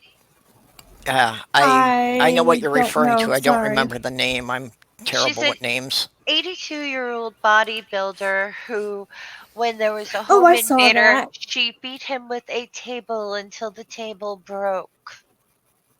Yeah, I don't remember the name, but I remember thinking, "Go, Grandma." Yeah, I Yeah. remember reading the article when somebody had put it online. Probably you did, Faye. Probably me. Willie is a wonderful person. She is absolutely diminutive. She's tiny, but she is a powerhouse. And boy, the personality. Yeah, she beat him with the table until the table broke. She beat him with the table leg. She poured baby shampoo in his face. And in her words, he was happy to get into the ambulance. Yeah, I remember that. That kind of because It's like, get me I away from this crazy old lady. And when on the police showed up, on they asked to take selfies with her. we were talking about age and age related things, and somebody was like, 60 isn't old, and I said, well, it kind of depends on the person. And I said, I got a 90-year-old Aunt Betty who all of us are still scared of because she could open up a can of whoop ass on all of us. Mhm. But I have an uncle who, pretty much by the age of 50, he was old. Yeah, His it's a body was mental tearing attitude. apart. Uh-huh. It's a mental attitude. It's a physical attitude. Sometimes your health goes sideways and there's nothing you can do about it except for do doctor recommendations. Yeah. There's all kinds of reasons people age, but you don't have to do it gracefully, and you can challenge yourself, but do so under doctor's orders. Like Yeah. I told a doctor after I was trying to get back in shape after my toe incident, I said, well, I've been exercising, and they were concerned because I have a balance issue. And I said, not to dripping. I am exercising to dewy, like the amount I'm sweating. And she goes, oh, I like that. She goes, you can exercise to dewy, but don't sweat, drippy. So it was a whole thing. Yeah. Well, that's with my sleep issues. I've had problems with a lot of doctors, because they say that, I need to exercise regularly. And it's like, you don't understand the type of work I do. When I'm at work, I'm usually on my feet carrying 30 to 50 pounds. I I don't think what need to go to the gym. I think what they're telling you is that you need more aerobic exercise, aka take a half hour work at the end of the day, maybe 3 times a week, just to get the blood moving, just to make sure your lymph is moving through your body. No, I think I get enough of that just because, You're I'm, walking around at work, yeah. yeah, I wind up doing so much walking and carrying stuff. Hey, Artemis, Hey, Hello, Hey, gorgeous. How are Artemis. you? welcome. thanks. If you were a puppy, I'd be rubbing your belly right now. Oh, Good oh, boy, you're such a good boy. yeah. Yeah. God, that even freaked me out. How are you, my friend? I'm well. How are you guys? I'm good. I was sitting here listening to you while I was desperately trying to get my fucking computer to fire up. Oh. So, are you gonna call me on my bullshit? Wait, which? I don't know. That's not my style. I know. I'm more of an omission than a correction. Well, we could talk about Gwyneth Paltrow's vagina scented candles Christ, talk about that I learned talk about about yesterday. Okay, Gwyneth Paltrow needs Artemis, a. did you mute the YouTube because we're getting an echo now? Yeah, I we had are it on, getting I had it it. on my phone, and yes, I've turned that off. Okay. Okay. Yeah, just when Faye was talking, it was echoing. Yeah, if you still Gwyneth hear it, I'm gonna have Paltrow. to go and come back because I don't know No, what. I think it's better now. Okay. Vagina scented candles, Trey. Yeah, I've That's not seen even that. the worst of what she's doing. The I worst, know. the worst part of the candles was they sold out immediately. Yeah. What kind of sick fucker buys a $75 vagina scented fucking candle? And actually, The, it didn't even say that it was vagina scented. It just said this smells like my vagina. yeah, the same guys who bought jars of that woman's bath water on Instagram. Yeah, exactly. That actually amuses me. I want to know how many people drank it. Yeah, I expect All that's what most of them bought it for. just dumped it on their faces. Yeah, I'm like, yeah. I Hey, I've want heard off of this people planet buying alive. jars of fresh air. I've Well, actually heard that's a fairly common thing, like in the that, big cities in Japan. that goes back to Perrier from Spaceballs Yeah. when he opens up the can of Perrier. It's a thing. I know it's ridiculous. It was stupid in 1984 or whatever the fuck that movie came out. You know that. Okay, that's what I should have done for my Woo channel. I could have made use of the stuff out here. I'm I'm surrounded by 2 national forests.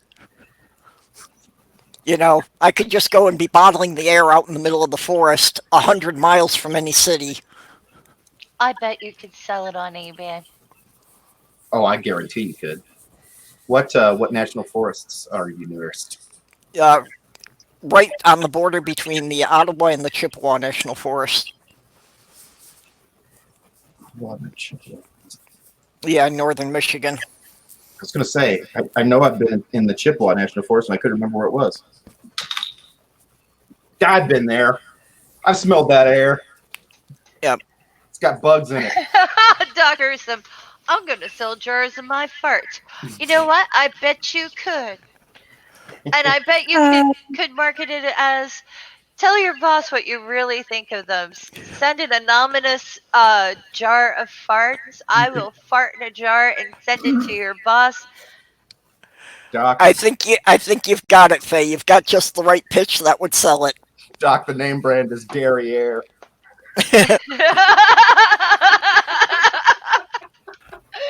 I bet it would work. I could do that if I ate a lot of French onion soup. Oh. Instant Or broccoli. French. No, it's the onion soup with me. It makes the most rancid. I turn into a chemical weapon. You turn into a killing machine. Yes, yes, yes. Yeah, I can't. I woke If it's Eddie up the other real, night with some broccoli.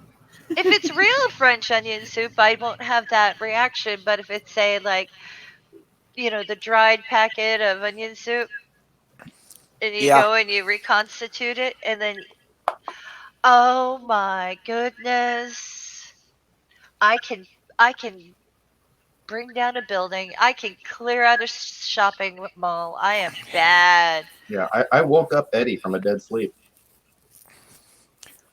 I didn't realize it was that impressive, but clearly it Yeah. was. Well, my grandmother had some. She meant it for onion dip. If I have it in onion dip, I'm fine. But I made soup. I drank the soup, and it was so bad. My grandmother kept me home from school and made me sit on the porch. Do fresh onions do that to you? Because No, that's weird. Because the biggest difference between the real French onion soup and fake French onion soup is that the fake stuff can't use caramelized onions, so it dehydrates raw onions to make the soup. Yeah. And that's what I have a problem with is the raw onions will make me gassy. Yeah, from I don't what have that I problem. understand, it's the heating process. If onions are heated too quickly, it can cause that kind of issue. But I eat onions every day, and I hardly fart. I think most of mine are due to beer, but broccoli is a killer. Broccoli is one of my favorite things in the world to eat. Yeah, me too. Yep. It helps to be single. Yeah, sometimes at night I have to apologize to the cat because he likes to, curl up in the crook of my knees, so he's right by the vent. Oh no! Oh no! Speaking of, oh no, I got out of bed. I don't know. It was 1:30 last night and made myself Brussels sprouts.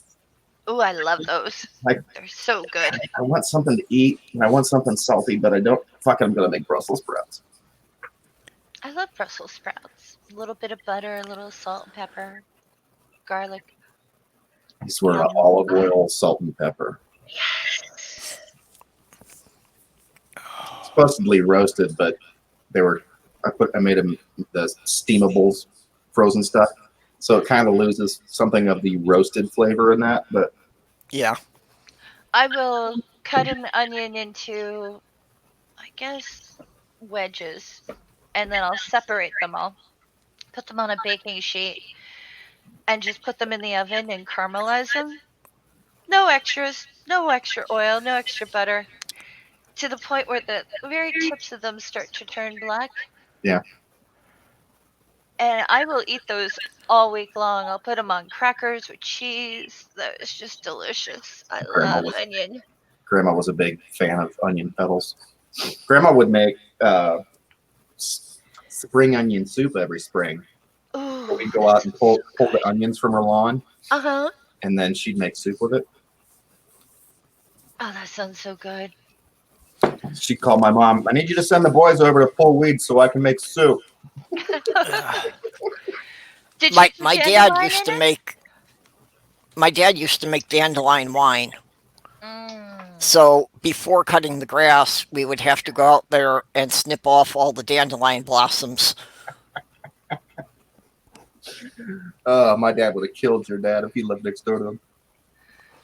Why? Yeah, well, I mean, you needed like bushels of the Yeah, things You had to have to do millions much. of So, fucking yeah, so dandelions. My dad would have killed for somebody having those in their yard.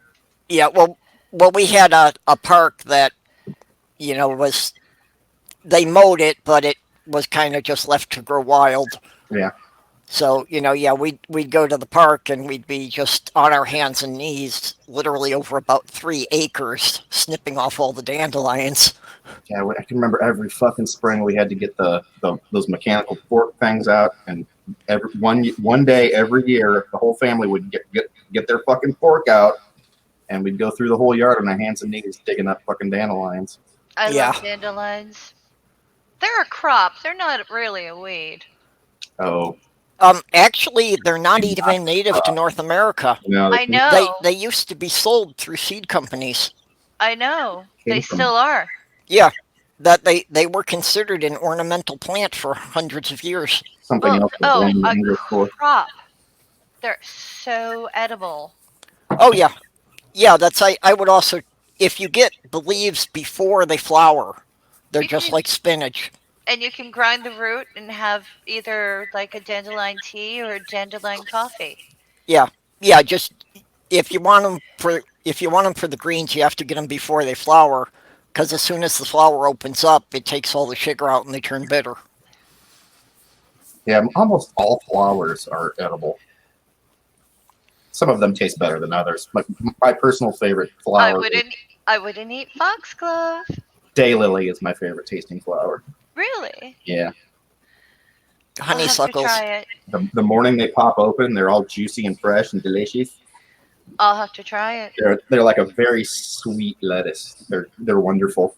And the flowers from oxalis, the little yellow flowers, the little lemony deliciousness. Do not eat daffies. I wouldn't. Just If you want to die, I eat hate the flower. daffies. There's some that you just can't touch. Just don't eat foxglove. Don't Yeah. breathe in that pollen. I never gotten foxglove to survive more than the year that it bloomed. Really? Were they triannual?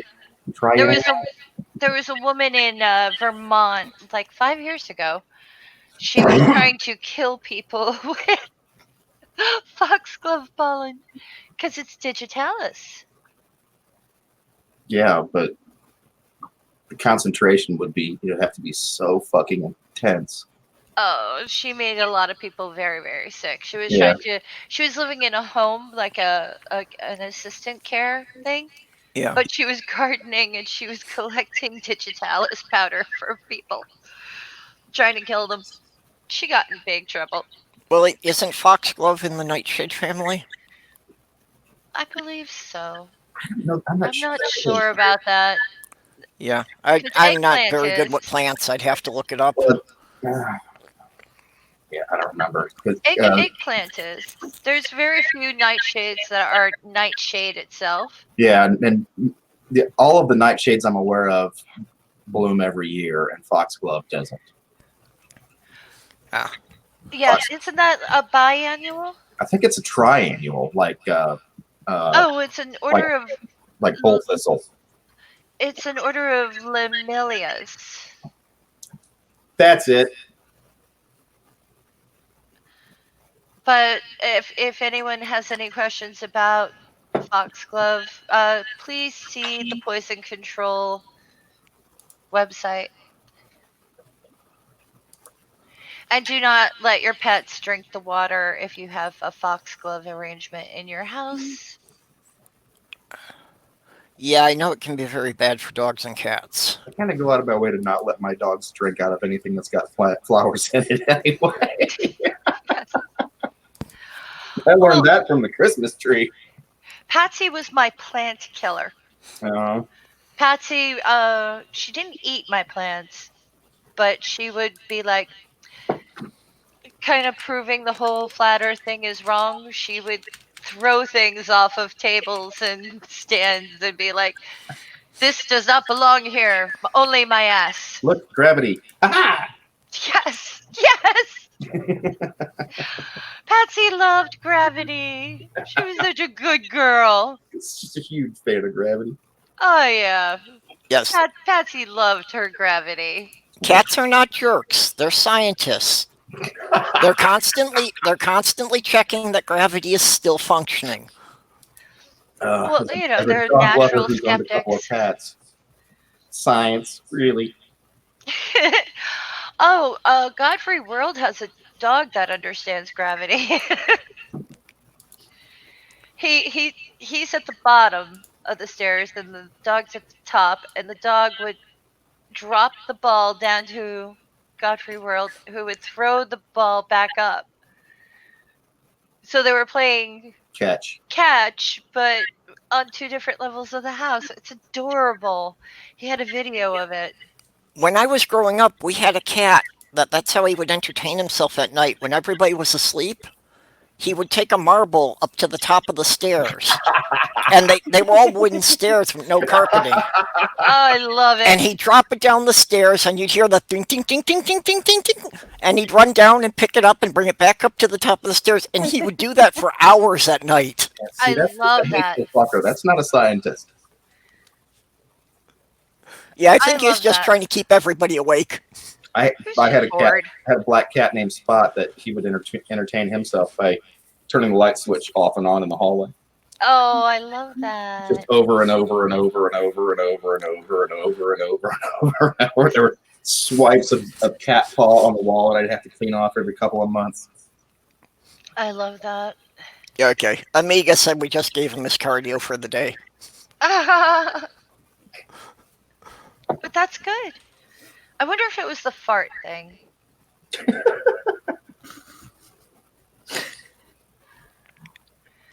Wonder if it was the fart thing. Well, Artemis was saying, derriere, so I was thinking that, yeah, we should bottle cow parts. Well, now we've basically solved Dr. Fearsome's financial woes with. Yeah. All kinds of solutions. Oh Goddamn idea machines. yeah. Well, I wanted to do like the what I really think of you, like mail service thing. Like I think it was in my 20s when I came up with it. Like if you have an obnoxious boss, get someone to send them something. I thought of making a company that did that. That was my idea, but I never had enough capital to start it. And you don't want to cause anyone real harm. But how do you come up with a shitty gift with, and also make it so it's not plastic heavy? Right. Yep. So I had a hard time and I gave up on the idea, but still, if anyone wants to take it and run with it, go for it. Just, buy me a pair of shoes. That's all I ask. I was going to buy you that dress, but okay, I'll buy you some fucking shoes. I love that dress. Isn't it beautiful? It's really cute. I love it. I had one just like it when I was, 28. I wore it out. I wore it so much it started aging badly. You loved it till it was threadbare, Yeah, basically. like a stuffed animal. I've got Yep. a jean jacket like that. Same thing with my gunny sack. I had a gunny sack I wore all the time. It was my Bride of Frankenstein dress. Yeah, I've got a jean jacket that the sleeves are about ready to fall off, but The thing is when you fall in love with a piece of clothing, whether it's a dress or a jean jacket or whatever, I mean, it becomes irrational how you hold on to its threadbare corpse until one day your family has an intervention and says, "Hey, you gotta put it down." I've got an old LL Bean sweatshirt that my mom finally just ripped the cuffs off of because she was tired of looking at the loose threads at the ends of them. yeah. Oh, yeah. Well, I refer to the jacket as tatters, and I have actually had it since my last year of high school. Yeesh. I've got shit from my senior year of high school, but it doesn't fit. Yeah. I mean, I that's can what still was get it saying. on. Yeah, It's one of them. I can't actually get all of the buttons closed anymore, but I can still get most of them. I got a couple of Woolrich sweaters that my mother used to wear in high school, and they haven't aged. They're wonderful. I love Woolrich. Yeah.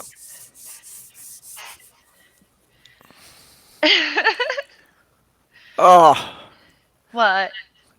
no, I was just kind of thinking back, and um, one of my jean jackets, my first girlfriend, took it with her when she went off to college, Oh.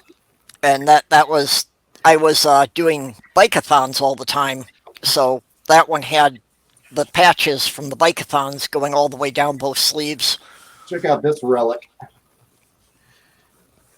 That sounds cool though, Purple. Yeah, See why she stole it. yeah. Well, that's why she took it with her, and it wound up for one of her college classes that What are they you did kind of a showing show and tell thing. What is that, Artie? It's my Oh my Yep, marching band. goodness! Oh my goodness! 1987. Oh, I'm impressed. Yeah, I was so cute and little. What instrument did you play? I marched mellophone, but that year I was a drum major. Played Aw. trumpet and French horn in concert band, and then marched to mellophone. Oh, that's wonderful. That's cool. That was such a weird thing, being a part of that band. It was exhausting. We did 2 days of rehearsals, and then marched in a 5-mile long parade. Suck!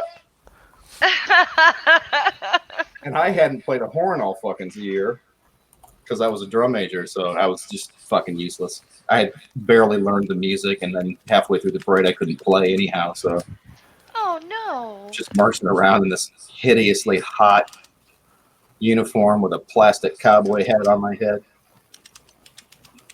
Parade sucked, but it was fun. It was weird being there because the all-state marching band was bands from every class. There's 4 classes of marching. Well, now there's like 8 different classes of marching bands, but at the time there were 4.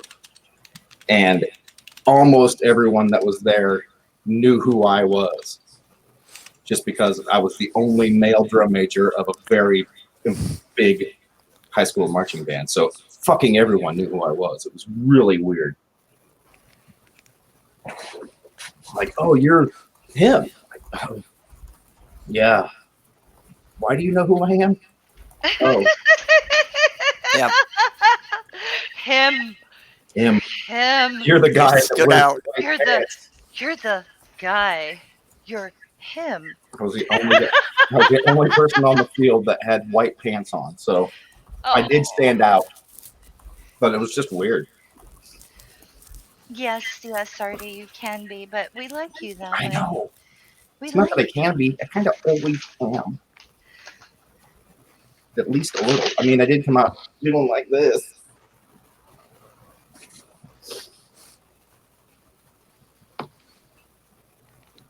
well, it's good to see you live. It's like I haven't seen you, on much of anything but Twitter for quite a while. I hadn't been. It's good. It's good to speak to you in person. It's like what, the second time we've ever done that? Yeah.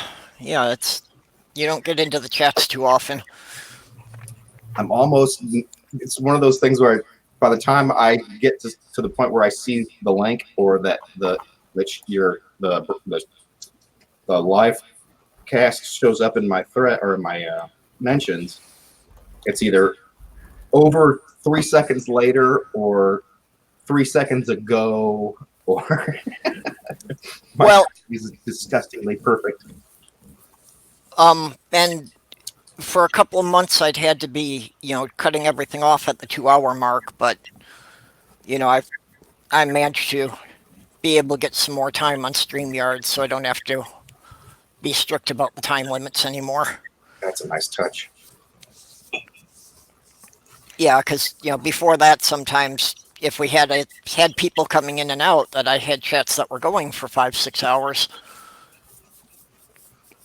Yeah, the Just kind of a constant turnover of the panel. The New Year's stuff I was out of town for. The Christmas stuff I was at family stuff for. I missed everything. Yeah, yeah. The Christmas live stream, um, really got to give it up for Pirate Kitty with that. That it's like I started organizing it, and I was really worried that I wasn't finding enough people, and Pirate Kitty got in there and recruited people and filled all the extra slots. Yay, Pirate Kitty! So also Good wound up, kitty! Good kitty! yeah, also wound up introducing me to like 5 creators that I didn't know before that point. Yeah, also very cool. Oh, that's all. That Including that's something. a bit of T and Danish, who was here earlier. I don't know if they're still here.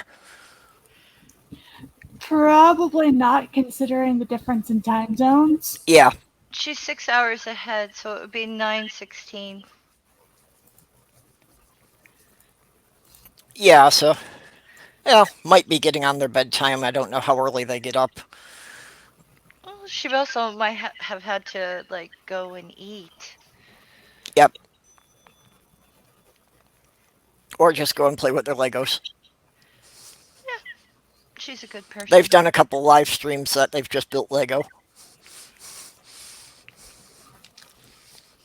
Well, they live in Denmark. They're right by the source. I think that's how I'm finally going to get my... Oh, still here. Yay! Okay, I need to talk to you because one of my dream trips is to tour the Lego factory, and I know I can never afford it. So if I get Sloth Girl to box me up in a crate and, ship me as cargo, will you open up the box on that end?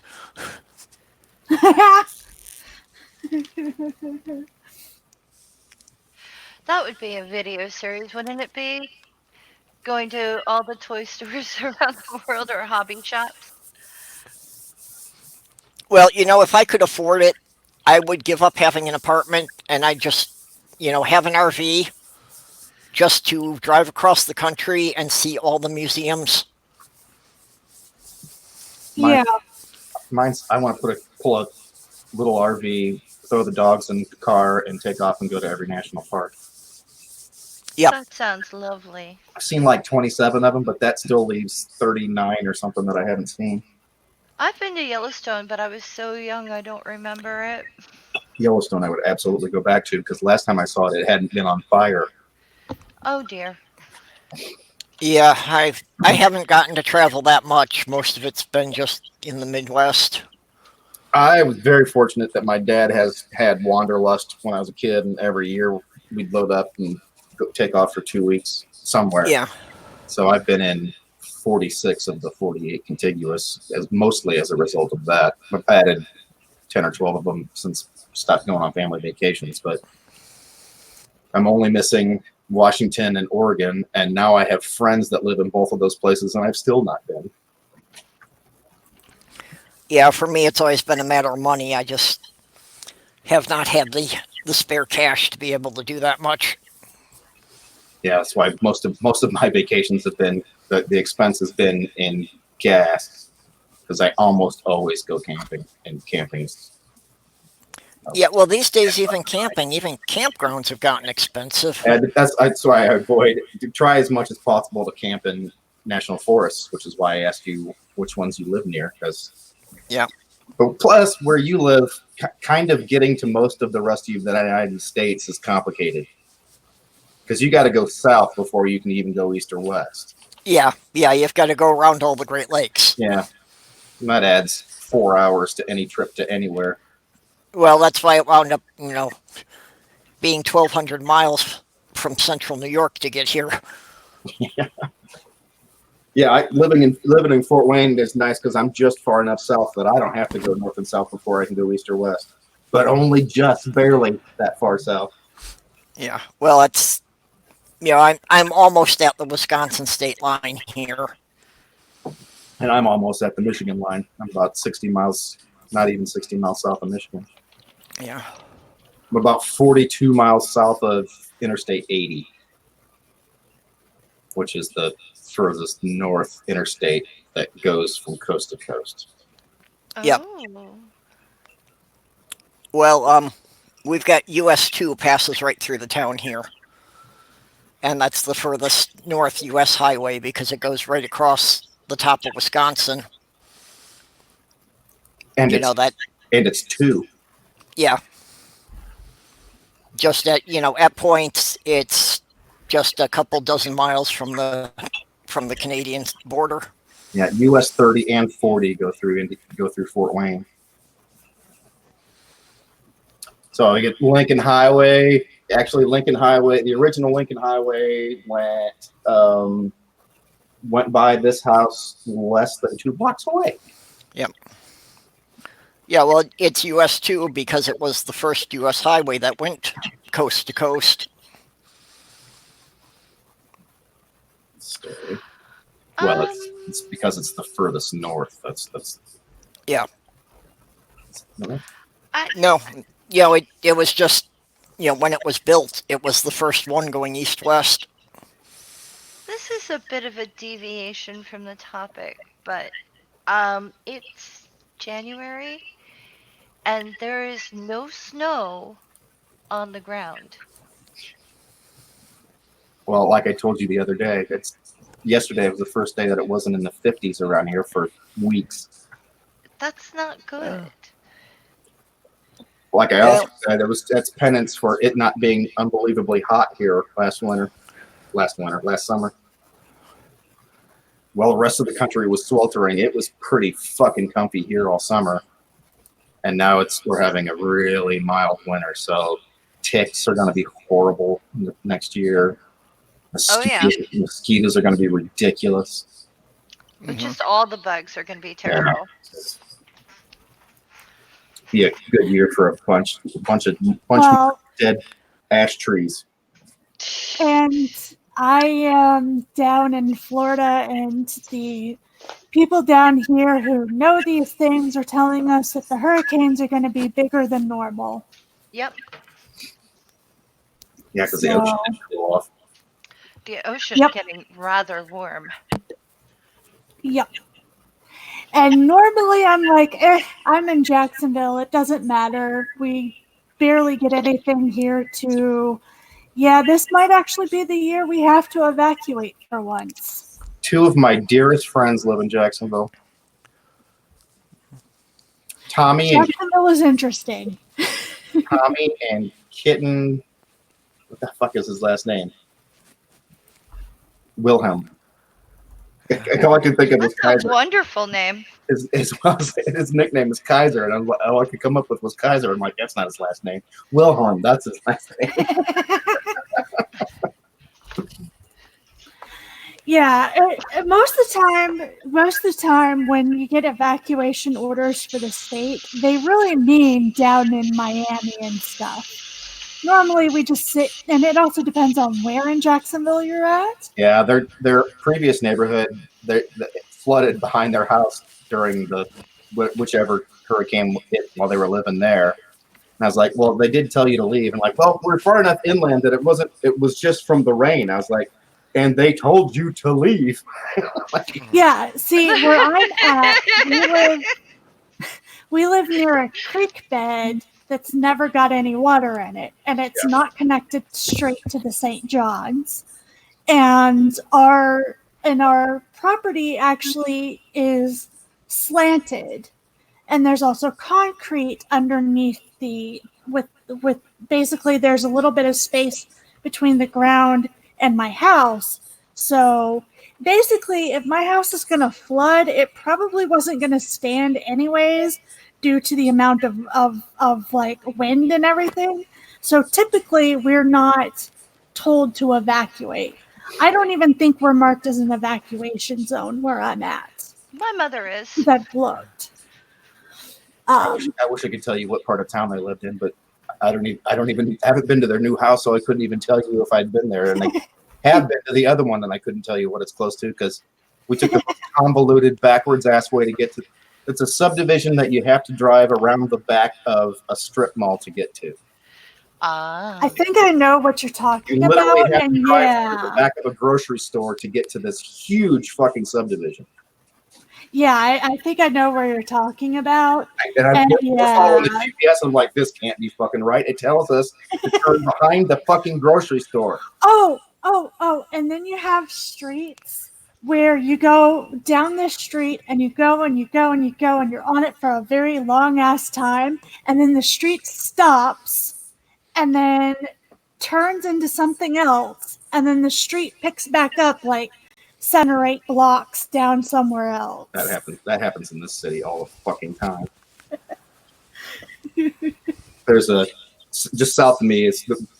There aren't very many numbered streets in this town to begin with, but in particular, one of the longest ones is 4th Street, which actually goes across the river. That's why most of them aren't very long, because they don't have bridges on them. But 4th Street's got a bridge that's where the street ends. You go over the river, and that street is where 4th Street ends until you go 8 miles east, and then it picks back up again. Like somebody thought that made sense. Well, let's just call it 4th Street because that's where it is. It's right there at 4th Street. Well, yeah, but 8 miles over there, it's 4th Street. I had somebody tell me, they were like, "Oh, I'm just over here on Edgewood. You want to come hang?" And I'm like, "Where on Edgewood?" My parents live on Edgewood. I was just like, "Where on Edgewood?" Because depending on where you're telling me to go, you could be like 20 minutes away from me or an hour away from me. Like saying you live on 38th Street in Indianapolis. 38th Street, Yeah. The entire breadth of Marion County. I live on 38th Street. Well, do you live on the west side of 38th Street or the east side of 38th Street or one of the 15 miles in the middle? Well, that happens a lot in St. Paul because the Mississippi River is the border of the city limits. So it's like the streets will stop a couple of blocks from the river and then pick up again on the other side. But you've got a half-mile gap in between there. Yeah, 2 of my dogs have stood in the boundary waters. But in the headwaters. That's what I meant to say. In the headwaters of Mississippi. I got pictures of it and everything. You know, where you're not supposed to have your dogs and you definitely can't have them off a leash. Rule breaker. Yeah. I did have some lady say, "You can't have your dog in the water." And I was like, "It's coming out of a fucking lake. What are you talking about? I can't have my dog in the water." It says right there, you can't have your dog in the water. So I took my dog to the actual lake part, and I'm standing in the lake. I was like, "You think this is okay? Since I'm not in the river?" Stupid bitch. It's amazing how much the headwaters have changed since like my grandparents were kids. It's a much wider edifice than it was when my grandparents were kids. There's a picture of my grandfather standing with one leg on one side of the Mississippi and his other leg on the other as like a 8-year-old. And now that creek is probably 18 feet wide. It's had a bunch of improvements done to it. They dumped a bunch of sand in it to clean the water up. And yeah, that's happened up here too. There's a place where the Brule River is the dividing line between Michigan and Wisconsin. And when I was a kid, it wasn't much more than a creek that you could go up there and straddle it at points. all right. Yeah, can't do that anymore.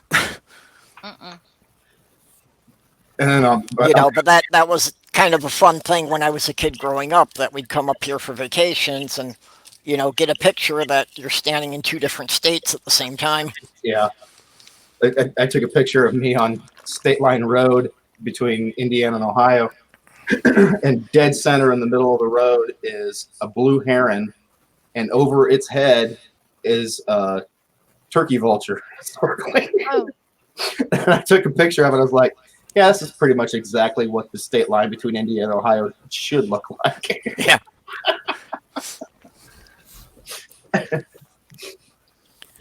It was the line that divided my parents. I actually drove from my dad's childhood home, it's not there anymore, to the town my mom grew up in, which they're maybe 11 miles apart, but in 2 different states. And the fact that they ever met is just astonishing. They met at some dance at a lake in Indiana, and I don't remember how the fuck it was that my mom even got invited to go there because she'd never been before. And the rest is history. Well, that's where I'm living now, is the town that both of my parents grew up in, which is why I'm related to more than half the county. Yeah, my dad was an only child, so I don't have any of that. Well, yeah, I'm related to 3 of the 5 largest families in the county, so No. His mom might have been an only child, come to think of it. I don't remember her having any siblings. yeah, my dad's from a family of 12. Yeah, Grandpa had at least a brother and a sister that I remember. But I don't remember Grandma having any siblings. And Mom's mom, her sister dropped dead in the garden.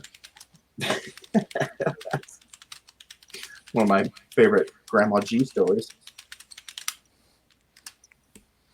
So is there a history of heart disease in the family? Well, my sister dropped dead in the garden at 41, so I guess so. Grandma was a hoot. Yeah. She was a scary bitch when I was a kid, but as I got older, I began to appreciate why she was what she was when I was a kid and a couple other things. She's a funny old broad. She was still scary to anybody that didn't know her, but, you know, I can be too. Ask Faye. I know. I do know. I know lots of things. I know. Oh.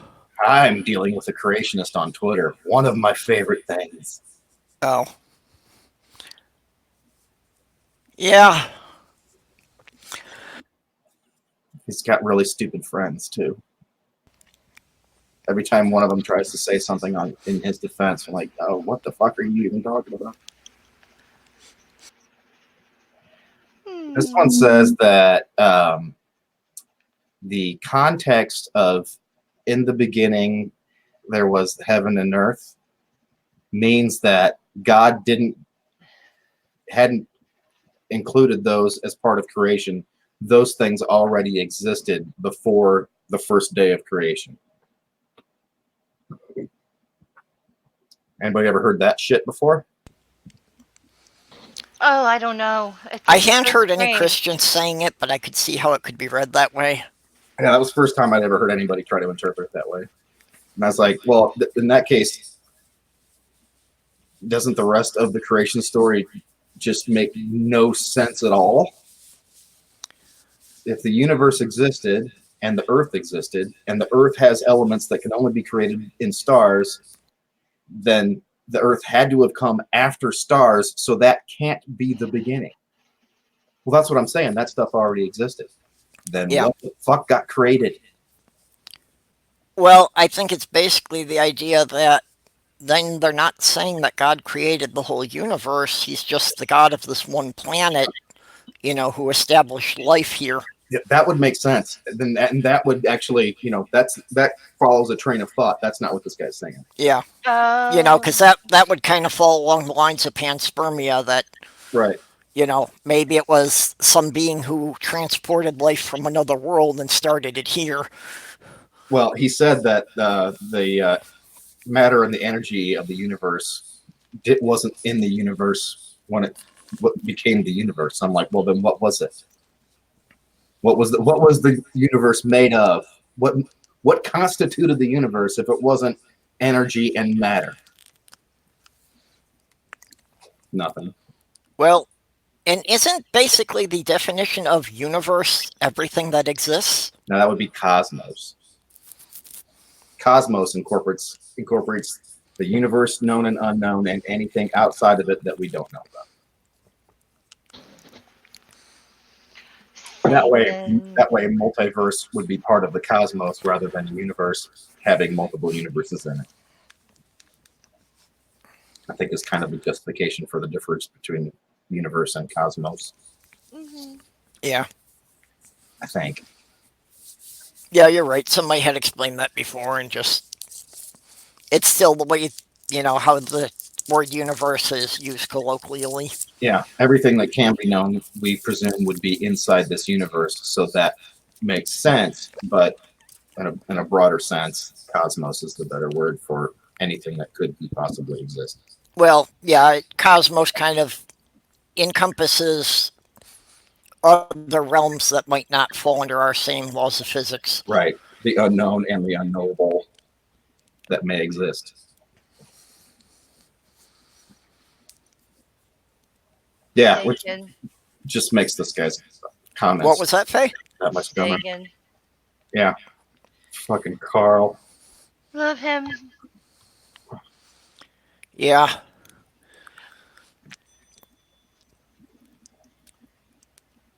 Lavender Lady said that she's got that on a hard drive somewhere and was going to burn me a copy of it.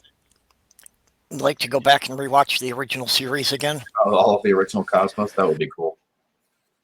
Because they're not, you can watch them on, you can search them on YouTube, but you have to buy them. Which is kind of always pissed me off, that the stuff that theoretically is paid for, what is it, 35% of PBS budget is taxes, and then the rest donations. Mhm.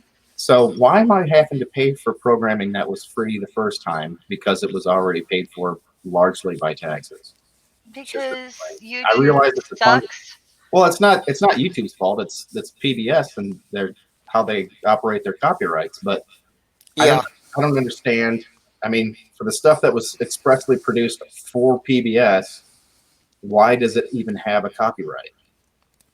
Well, and also that the copyright law is so broken because it's supposed to be after 25 years it should have gone into the public domain. Yeah, there were obvious significant problems with that. Well, it's after 25 years of no one claiming a copyright on it. Right, that's what it is. Because you can update a copyright just by changing where a period is or changing the book cover. You can keep something perpetually not in the public domain. Yeah, well, that's why they keep coming out with, new editions of it. And yet the women who theoretically wrote a happy birthday song just recently rescinded their copyright claim. Well, when did you ever have it? Who's ever read a written version, a copyrighted version of Happy Birthday? Well, especially since originally it was "Good morning to you." Right. Good morning to you. Good morning to you. Good morning. Good morning. Good morning to you. Oh, I thought it was "Good morning, dear students," even. It may have been. I know they were school teachers. Mm-hmm. Yeah, which makes it all that much more ridiculous that they would claim a copyright on it. Yeah. Who the fuck ever paid you for it? Really? Who's your distributor? Well, I think that goes back to the artist formerly known as Prince becoming the artist formerly known as Prince, because someone copyrighted his fucking name. Yeah, that was Mercury Records. Yeah, and he had issues with that, and I don't blame him. I know that Taylor Swift is actually doing a lot with the legal stuff about her actually owning her own work rather than the record company owning it. But there are so many different with all that. Yeah. What rights to what songs did you sell in the contracts you've already signed? Mm-hmm. And if you want those back, you really do have to pay for them.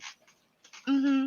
It's your song, always will be your song, but that doesn't mean you can derive benefit from it because somebody else owns the rights to the money derived from that song because you signed a contract. Yeah, well, and because of the contract, it can get to the point where the original artist is not legally allowed to perform their own work. Right. So that happens to virtually everybody that leaves a band that stays intact without them. Police. Genesis. Peter Gabriel couldn't perform any of the songs that he wrote for Genesis. I don't know why he would want to perform a lot of them because a bunch of them were a little too avant-garde to actually be called music. You think? Some of it was a little too much like several species of small furry animals gathered in a cave and grooving with a pick. It's not really music so much as a collection of sounds. I get it. Which the Pink Floyd song, Several Species of Small Furry Animals Gathered in a Cave and Grooving with a Pict. Probably my favorite title of a song ever. Just everything about that is just fucking great. Right down to it. If you don't know what a pict is, go look it up because it makes the whole thing that much better. Well, that would probably be a more appropriate description of any of my attempts at music. Is it's more like just a collection of random noises, Followed by screams and fire. Yeah, my dogs don't necessarily like it when I sing out of tune. Might not be because I'm singing out of tune so much as the fact that I go.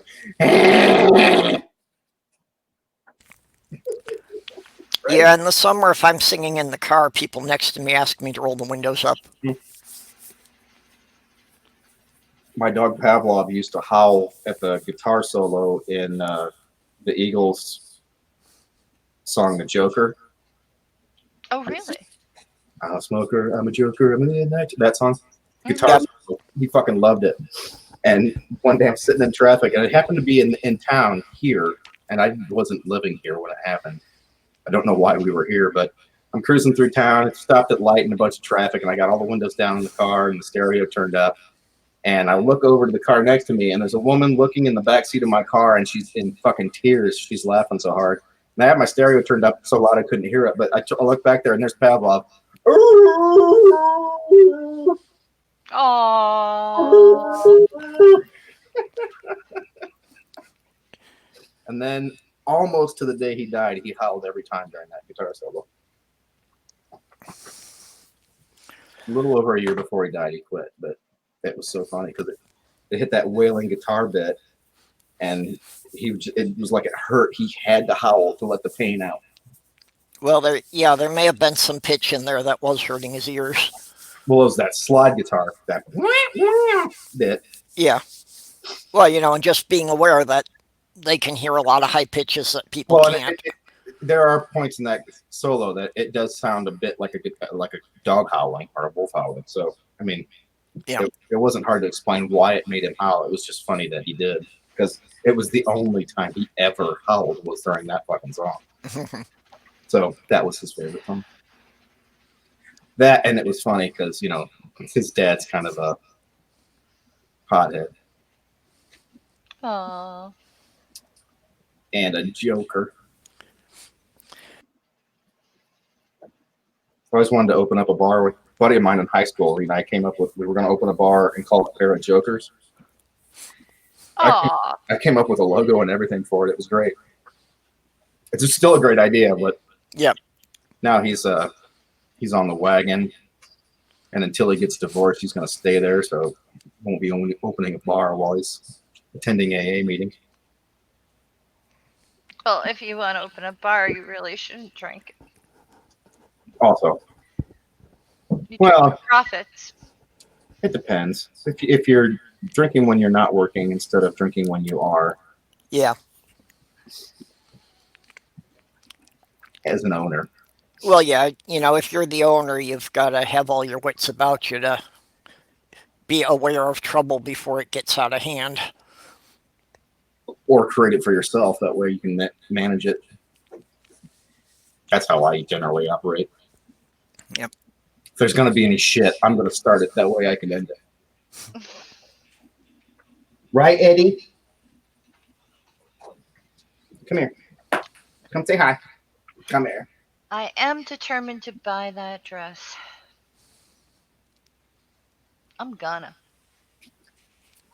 Faye, you should have seen Eddie when we were in Indy, and he went to the funeral and then came home from the funeral, and we're at my friend's house for a half an hour, and then turned around and went and hung out with neighborhood friends for the rest of the night, and then came home around 1 o'clock or whatever. Eddie acted like I had left him forever and ever and had suddenly decided to come home to him. Would not get out of my face. just Patsy did that daily. kissy and leaning and okay, good boy. My girl did that too. He was Every time I left the house, she acted like I had abandoned her. When I would return, she would be like, I love you. And she'd sit on me. And I'd be like, I have to go to the bathroom. No, you're not leaving the house. No, I have to go to the bathroom. No, you're not leaving the house. I'm coming with you. Yeah, basically, she would not leave me. She was lovely. Poor dumb animals. We love them. We Yeah, love I sometimes wonder, what their sense of time is like. That they really don't seem to realize that you've only been gone 10 minutes. Yeah, it's funny that they know exactly what time dinner time is, and they know how long it takes to go through a day between the time they wake up and the time that dinner comes. Exactly. But if you're gone for any length of time in the middle of that, they lose all concept of. I was like, are you coming back? He acted like he hadn't been fed, or that there wasn't a dog door for him to go and come and go as he wanted. Yeah. Yeah, it was funny. You very desperately love your dad. Yes, she's back. Yeah, you. Yeah, Sammy's laying on my leg, but he's picking up here because he hears Sloth Girl in the hall now. I did so much just to try to keep Patsy happy when I was out of the house. I'd leave on music for her, or a program, or a book, an audio book. I'd leave one running just so there would be a human voice. And some of those things actually worked to the point where I wouldn't come home to a vomit-covered house. But, you have I to leave one of you my have to YouTube live. playlists running, because then he's got familiar voices playing for him all day. Yeah. And then it also gives extra watch time to some of the creators I like. When I was working, I'd leave the stereo on. Well, Pavlov was obviously a music fan, but that was also made obvious the night that I came home and he had eaten a pretty substantial percentage of a quarter ounce of pot. Oh Oh. And come home and this is the speaker and this is Pavlov. Oh no. He is sitting down with his head up against the speaker. I'm like, Pavlov, what's with the shit on the floor? And he didn't even look at me. Like, okay, well, you're too high to talk to. No sense trying to reason with Pavlov tonight. Had shredded baggie and pot crumbs all over my fucking living room carpet when I came home. Very high dog.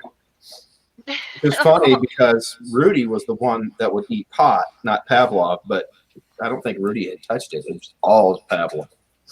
Because he was wasted.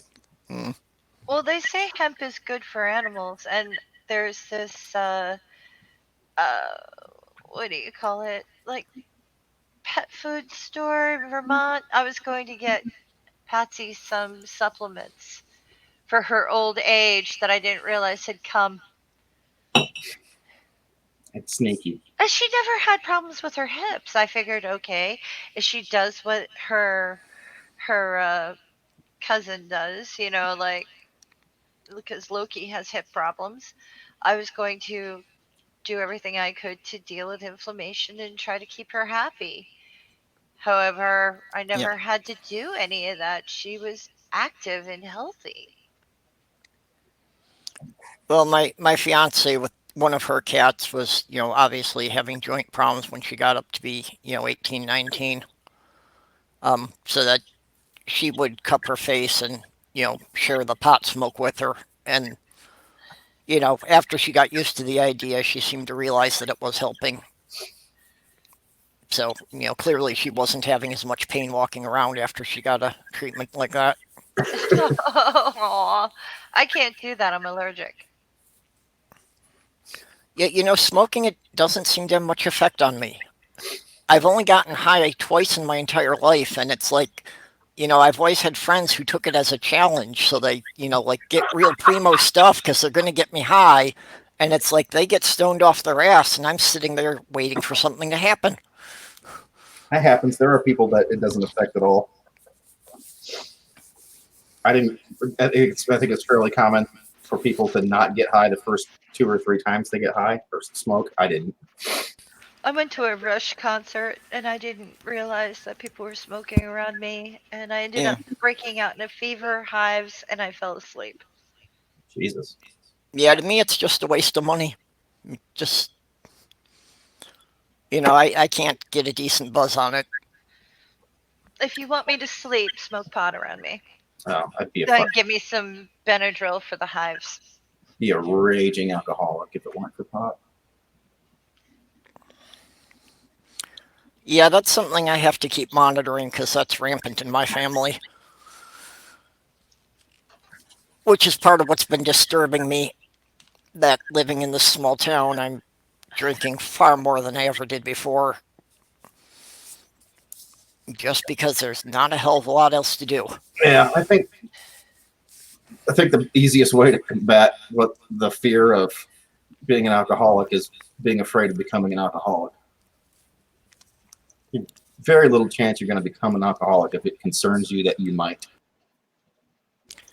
Well, I did prove about 2 months ago that it's not really an issue because I'm still more cheap than I am needing it.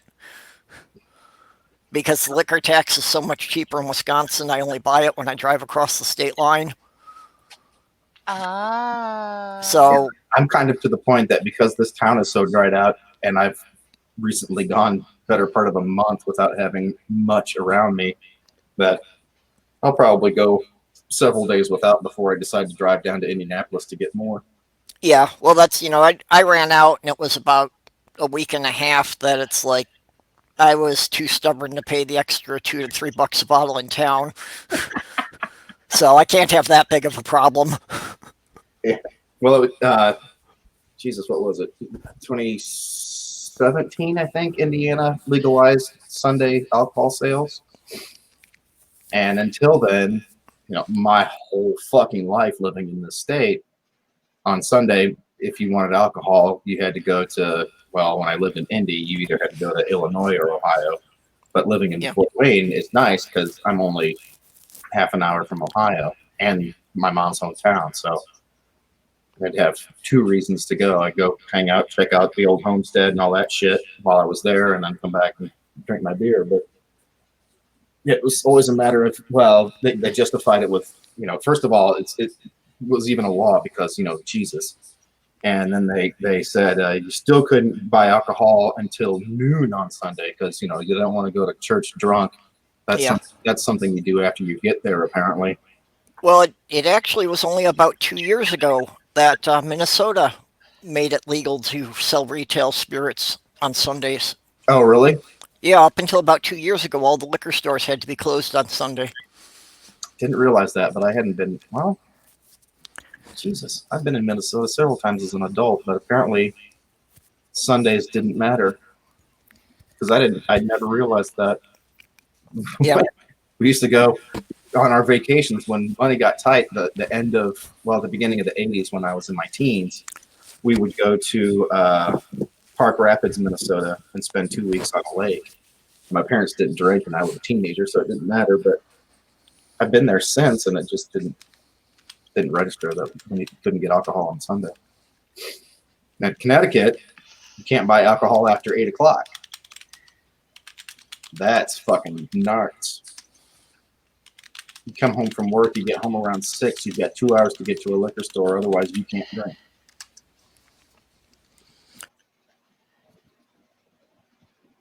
It doesn't matter what day of the week it is.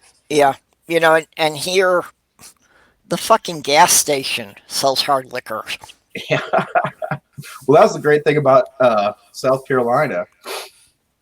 All of the, well, at the time, last time I was there, I assume it's still true, all of the liquor stores are state-owned.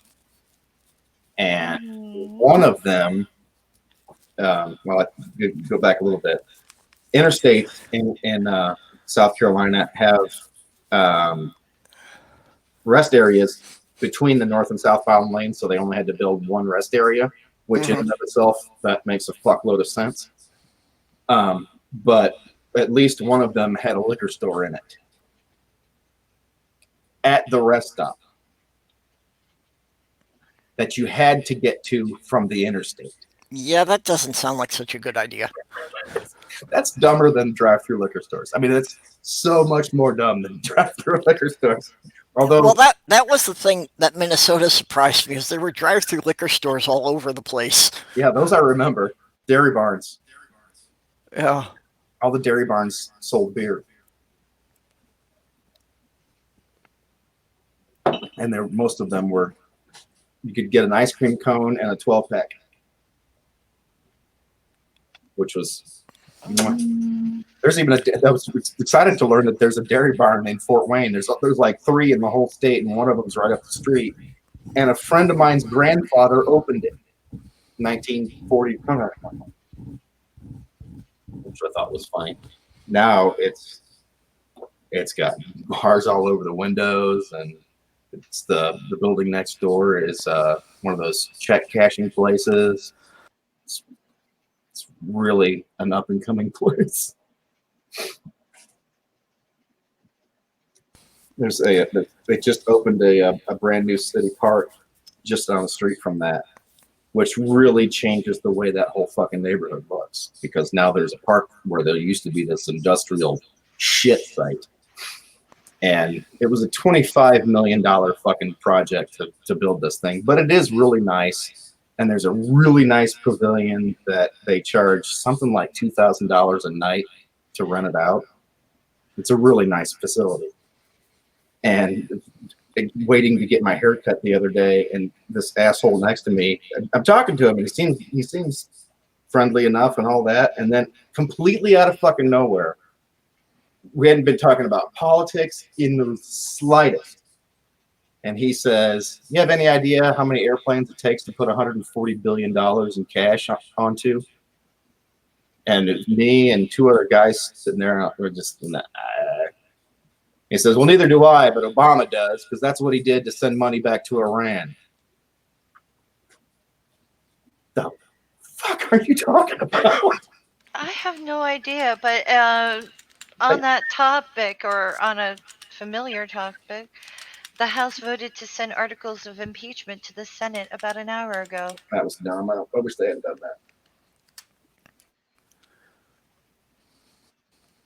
that. I get it, but they'd have been better off to just let it rest and not bring the articles until after the election. Agreed.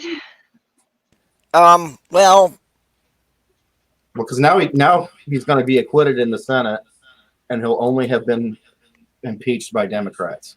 Who gives a shit?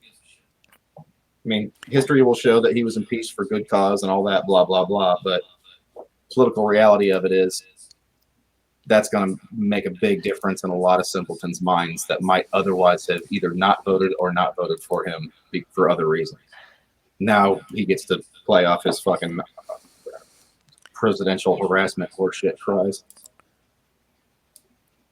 yeah, well, a lot of people are also saying that this was only the first round, because there's still a lot of other charges they can bring up and run it through again. Certainly can impeach him on other grounds, and I kind of wish they had thrown those in there in the first place, because it'd be real fucking fun to watch Republicans try to say that he hadn't Jesus, what's the fucking word? Well, and even through the course of the Senate hearings... Colluded? No. Yeah.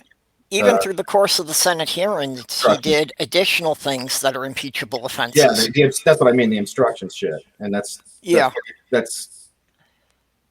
what I wish Republicans would have to defend, but they won't, because that's not part of the articles that were submitted.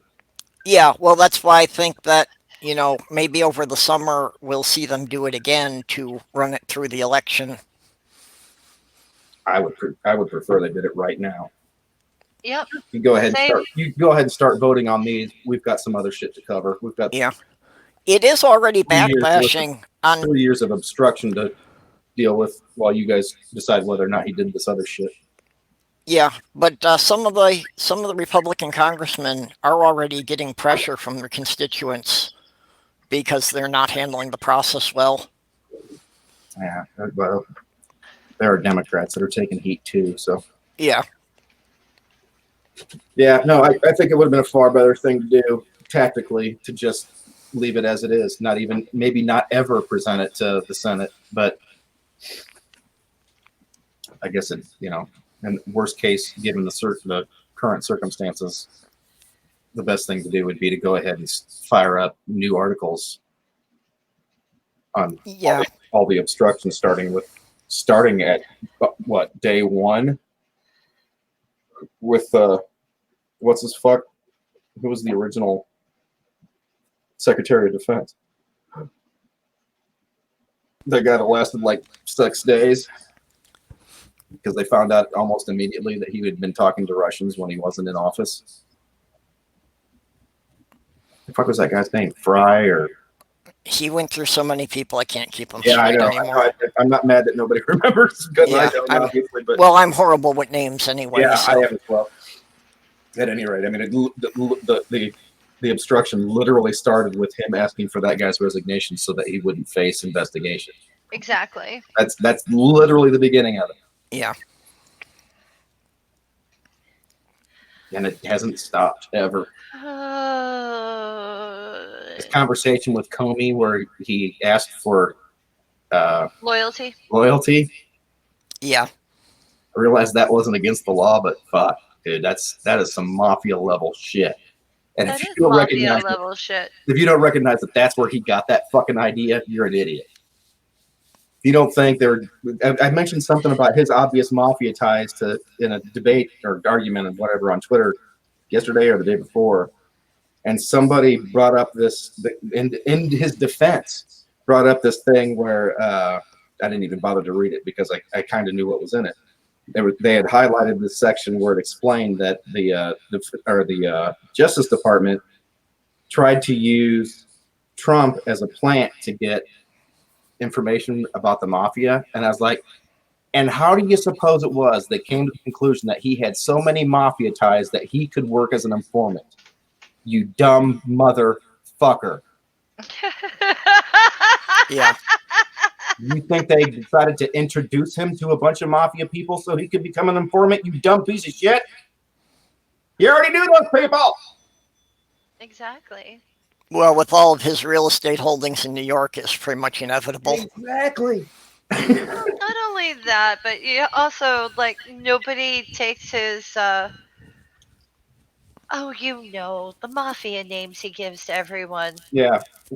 Little Guido nicknames. Yeah. Like I forget the names he gave people. I'm terrible. Well, Well, every nickname is roughly a mafia nickname, like Jimmy the Nose. Yeah. That level of fucking nicknaming. Yeah. Well, I was living in Syracuse, New York with my fiance. And like in baseball, you've got the major leagues and then you've got the farm teams. Syracuse was like the farm team for the mafia guys who were trying to get big enough to make it in New York City. Fort Wayne was a fucking mafia vacation spot. The north of Fort Wayne, it gets very between here and the state line, it becomes very lakey. Now, what do you call New Jersey? It's the lake region. Well, it's Chicago Mafia, not New York Mafia. I know, but what do you call New Jersey? Because we have to deal with the New York Mafia too. Yeah, ours was the Chicago version. If you wanted to get trash picked up or concrete poured in this city, you kind of had to talk to somebody with a last name that had E in it somewhere. Yeah. Well, we had Richard Kuklinski, and he was a mafia hitman. Yeah. Well, that's part of the, that was another thing. Was a bunch of the Polish hitmen came from Fort Wayne that did their work in fucking Chicago. Yeah. Well, Chicago under the first Mayor Daley, everybody knew he was a crook, but the city ran well, so nobody said anything about it. It's like this city's best mayor was Win Moses, and he was dirty as fuck, but he was a really effective fucking mayor. Yeah. I'm just waiting for the world, all the little mafia people to get really freaking sick and tired of certain goings on because it interferes with business, if you know what I mean. Yeah, I fully expected by this time that he would at least have had one assassination attempt Uh-huh. because Mafia. because he knows enough people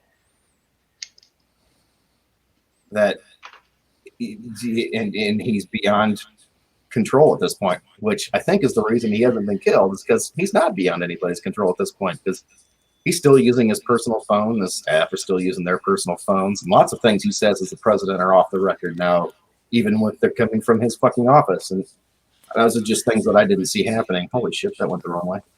Yeah. And I have to believe that part of the reason he hasn't had an attempt on his life is that nobody's pissed off enough to do it yet. And the only reason for that would be that they're happy he's doing what he's doing. And that's not comforting. Well, just wait until he has to use one of them as a bargaining chip for some of the shit he's been pulling. See, I don't think that'll happen while he's in office, though.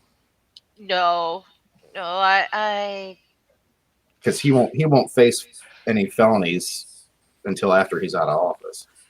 Yeah, although once he gets out of office, there's so many things pending. Yeah, good luck. I'm wondering if he's going to have to leave the country as soon as Good he's out luck of going to office. New York, motherfucker. Good luck living in New York after you fucking leave Yeah. office. Oh, he's not. He's already planning on living at Mar-a-Lago. that's right. He's not going back to New York. I'm not sure that's a better idea. I don't think it is a better idea You go because from living where the active mafia are to where the retired mafia is. uh-huh. Yep. Well, that's what I mean. I'm wondering if one of his buddies in Russia or Saudi Arabia isn't going to have to give him a little sanctuary and get him out of the country. Well, with I think he reputation. he wishes he had friends in Saudi Arabia. Well, he thinks he has friends there. He, like I said, he wishes he had friends in Saudi Yeah. Arabia. Yeah, Putin has poisoned people with radioactive agents. If I were Trump, I would have never gone that route. That doesn't make any sense at all. Trump's not that smart. He somehow thinks that That's everybody the loves him, so he's immune to anything like that. He had to go to Russia for money, and he's just friendly with them because of the amount of rubles that were worthless he turned into dollars. Yeah. He's one of the people that is responsible for creating the free market economy, any economy in Russia at all, because the ruble was worthless at the end of the Soviet Union. That's true. So where the fuck did all this wealth come from when they weren't selling off any capital? Well, somebody was turning rubles into fucking dollars. Well, who would be doing that? People who are borrowing money from fucking Russians, like our goddamn president. Yep. So not only do they love him because he was dumb enough to do what he did, because they're American law was kind of, well, are we really going to fuck with people because they're helping Russia do a thing we've been trying to get them to do for 50 fucking years? Or we let it slide and maybe have them turn state's evidence in a mafia case. Oh, dear. The people that knew nothing about Trump except for what they saw on TV or came out of his fucking face are the ones that are still believing the shit that comes out. Oh, hey, Nadine. Didn't see you come in there. Hi, Nadine! Hey! I made the comment the other day, and like 8 people that I'd never heard of repeated it, that the people who remain fans of Trump are either monumentally stupid or easily impressed by people who use insults to belittle people that are better educated or smarter than them. Yeah, well, I'm surrounded by them. Dude, this is fucking Indiana, man. Pence country, baby. Yeah, most of the people in this little town are still Trump supporters because they still believe that he somehow is going to get companies to magically build factories in every small town across the country. Hey, how's your 409 doing? Oh, dear. Yeah, well, and that's, I got screwed. The guy I was working with small business owner, you know, fervent Trump supporter all the way. He's had his business has gone bankrupt. He still will vote for Trump again. Well, You know, and it's like Trump you didn't don't elect get him. this that yeah, that what he's doing doesn't help anyone making less than $500,000 a year. Now the his reliance upon what he hasn't done is make a policy decision that immediately had a negative effect. But everybody who knows shit about economics realizes that this deficit is inevitably going to lead to another horrible recession. And the amount of regulation that he's cut is going to make getting out of the next one really fucking complicated. Yep. Because Amiga, there's no enforcement, and a bunch of the laws have been gutted. So, yep. AmigaNuts is giving us a list of the articles he can be impeached on. oh, right on. I'm just dissatisfied with so many issues. Yeah, well, the whole political system, just that our election process is so broken that somebody like this could even get elected to the highest office. And sadly, it was kind of inevitable. It's just disgusting that we literally went from the last Republican president was fucking Bush. And I can't think of 6 people who, before we elected a black man, would have been willing to vote for Bush again. And then they picked somebody that was dumber than Bush. Yeah, well, you know, back when Reagan got elected, I just said I was surprised that it had taken that long to elect a movie star. You know, because it wasn't about who was qualified, it was just a popularity contest. He had been a very successful and popular governor. Yep. Yep. It's not like he didn't come straight out of fucking Compton and become the president like this dick fuck did. Yeah. Whose idea of statesmanship was to write a fucking check whether it would bounce or not. And at least the other stupid fuckers that got elected had been at least a governor. And then that makes Pence noteworthy, and that's a horrifying fucking prospect. Artie, I have a little bit of fact that might cheer you up. What's that? Well, all these places that Trump has his rallies at, he has outstanding bills that he refuses to pay. Yeah, I know. So all those towns that have been like, woo, woo, their state government is not happy with Mr. Woo. Yeah. It's gonna come back. They're going to realize just how badly the carpetbagger has fucked them. I don't think they will, and I don't think they'll care. Yeah, unfortunately, that's what I'm seeing. I sincerely think that their bigotry and xenophobia are sufficient to cover. I don't give a fuck if I paid to go see him. I don't give a fuck. Yeah, and that's the attitude I'm seeing here. You know that the people, they're totally disconnected from the reality, and they somehow believe he is still helping the country. Yeah, because he hasn't done anything to immediately injure the economy, and they don't give a fuck about foreigners. So foreign policy they could give a shit about. Well, he has done a lot of stuff. You know, well, like the farmers in California overwhelmingly voted for Trump.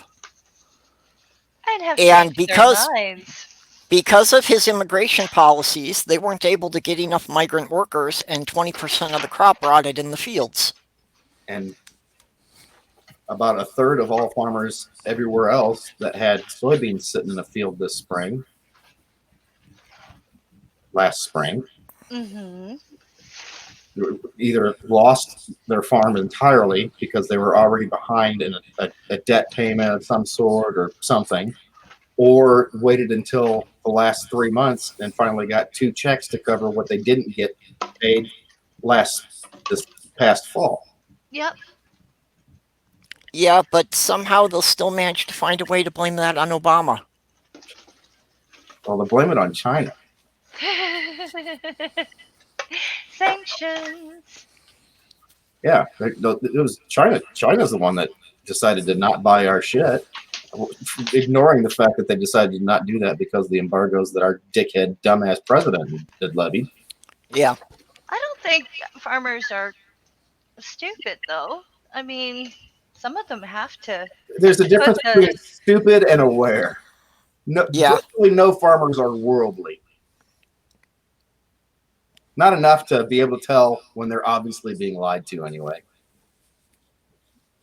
They're very knowledgeable and very capable of learning, but also don't expose themselves to anything because there isn't anything to expose themselves to if they don't leave the house. Is there a reason why you said that like a sheep? Anything. Anything. Is my Amish accent coming out? Sorry, for those of you who don't realize, I rent this house from an Amish guy. I've known lots of Amish people in my life. We have a few in Westport. Yeah, I was talking about Amish in public, and somebody assumed because of that I knew Amish, that I was from Pennsylvania. What? Well, They exist more than in Pennsylvania. there's a lot of fucking Amish in Pennsylvania. The other thing was because my actual surname, there's a shitload of us in Pennsylvania, as it turns out. Oh, really? One of them, we know, all of us. Oh, I know who you're talking about. Purple, I'm not sure you do, but No, I know I who don't. you're I talking actually about. wasn't aware that I knew anyone who was Amish. No, not no, he's not Amish. Amish. He has the same last name. Haas has the same last name as Here, I'll put it. my Well, puppy. I put it in our private chat. Okay, yeah, I didn't know what your last name was, actually. So, I know that, but Yeah. I talked about my cousin before. right. Mm-hmm. Okay. Yeah, and I know his real name because I've mailed him stuff. Oh yeah. Well, you know, Sloth Girl made Real Cirrus, the plushie. No, I didn't know that. Yeah. That's awesome. I once had a poem written about me. Nobody ever made a plushie doll in my likeness, but I had a stranger write a poem about me once. Oh, Maya. She writes, Yeah, I never missed Sloth Girl anyone did. the way I missed every other fucking president. Sweetheart. Oh, I want to hug her now. I want to hug her. Yeah. Yeah, Sloth Girl did that as a little tribute to Cirrus because he was really like one of the first YouTube creators that she followed. So he kind of had a lot to do with her, you know, finally realizing and giving up on religion. Well, that's sweet. I met him through the Iowans. Yeah, I don't know how I first found him, but you know, I ran into him way back when he just had like 100 subscribers. Mm-hmm. I knew him from Twitter. You know, so I've seen his channel grow through the whole process. I have to admit that it's been fascinating to watch him grow, given what a type A personality he has. He's just not a particularly warm and fuzzy person, and he's not particularly funny, but he is exceptionally fucking interesting and really fucking bright. Yeah. But it's been funny to watch a type A personality become popular. It's such a contrary fucking notion. Not to put you on the spot, what kind of personality do I have? You're pretty A, but not as A as he is. Okay, because I know I'm not particularly funny. Oh, you have your moments, young lady. Yeah, I was gonna say. Okay. Talking about farts and stuff, Yeah, huh? it would be dishonest to say otherwise. Well, Faye, what you really got popular for was when you were doing your lists of questions. That's what I'm working on. Because you Get that on your really list. got, me included, you got a lot of people to think about things that they probably had never really given much thought to before. Well, I'm having trouble coming up with a new name for it because I don't want it to be just questions for atheists. I want it to be questions for everyone, and I want it to be more about self-awareness than anything else. There's a Saturday Night Live fake talk show that it's just got the name of it is funny, and it never asks any questions. And hang on a second, I gotta look it up now. SNL, I think it's called This and That. I don't really watch SNL anymore, but God damn, that's not it.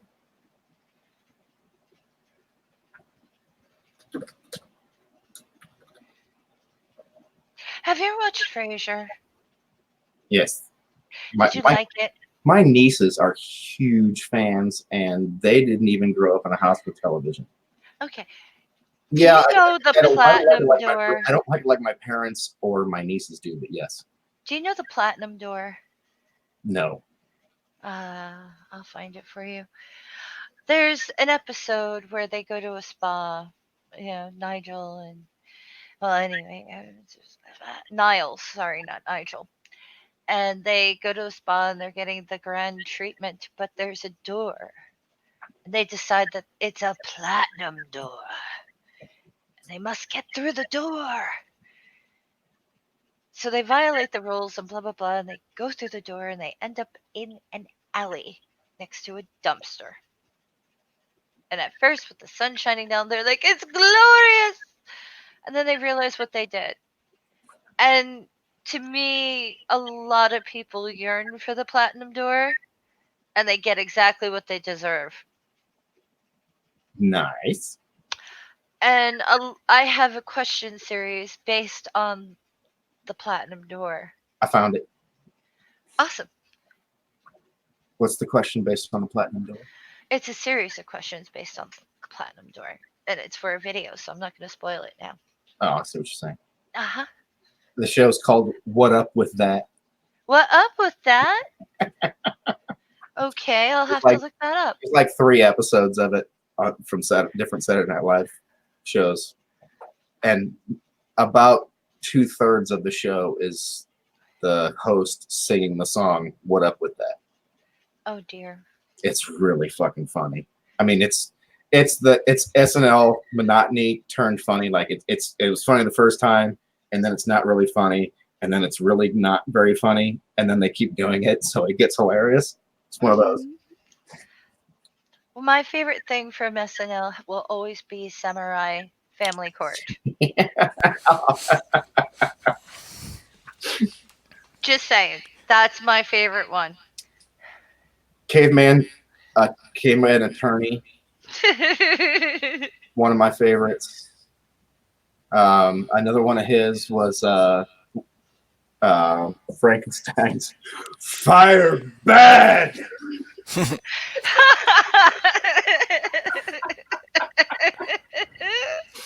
The only time he ever broke up during a bit was that Fire Bad. There's a bunch. Bassomatic, probably one of the funniest things ever on television. Funniest thing ever on television is Dave Chappelle show with Wayne Brady. He does PCP with Wayne Brady, and Wayne Brady pulls up to a bunch of hookers, and one of the girls doesn't have his money, and he says, "Is Wayne Brady gonna have to choke a bitch?"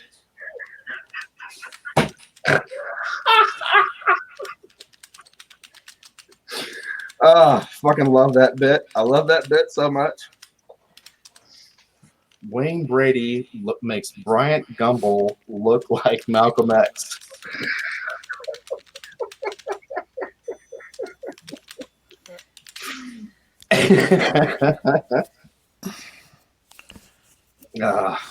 I miss the Chappelle show.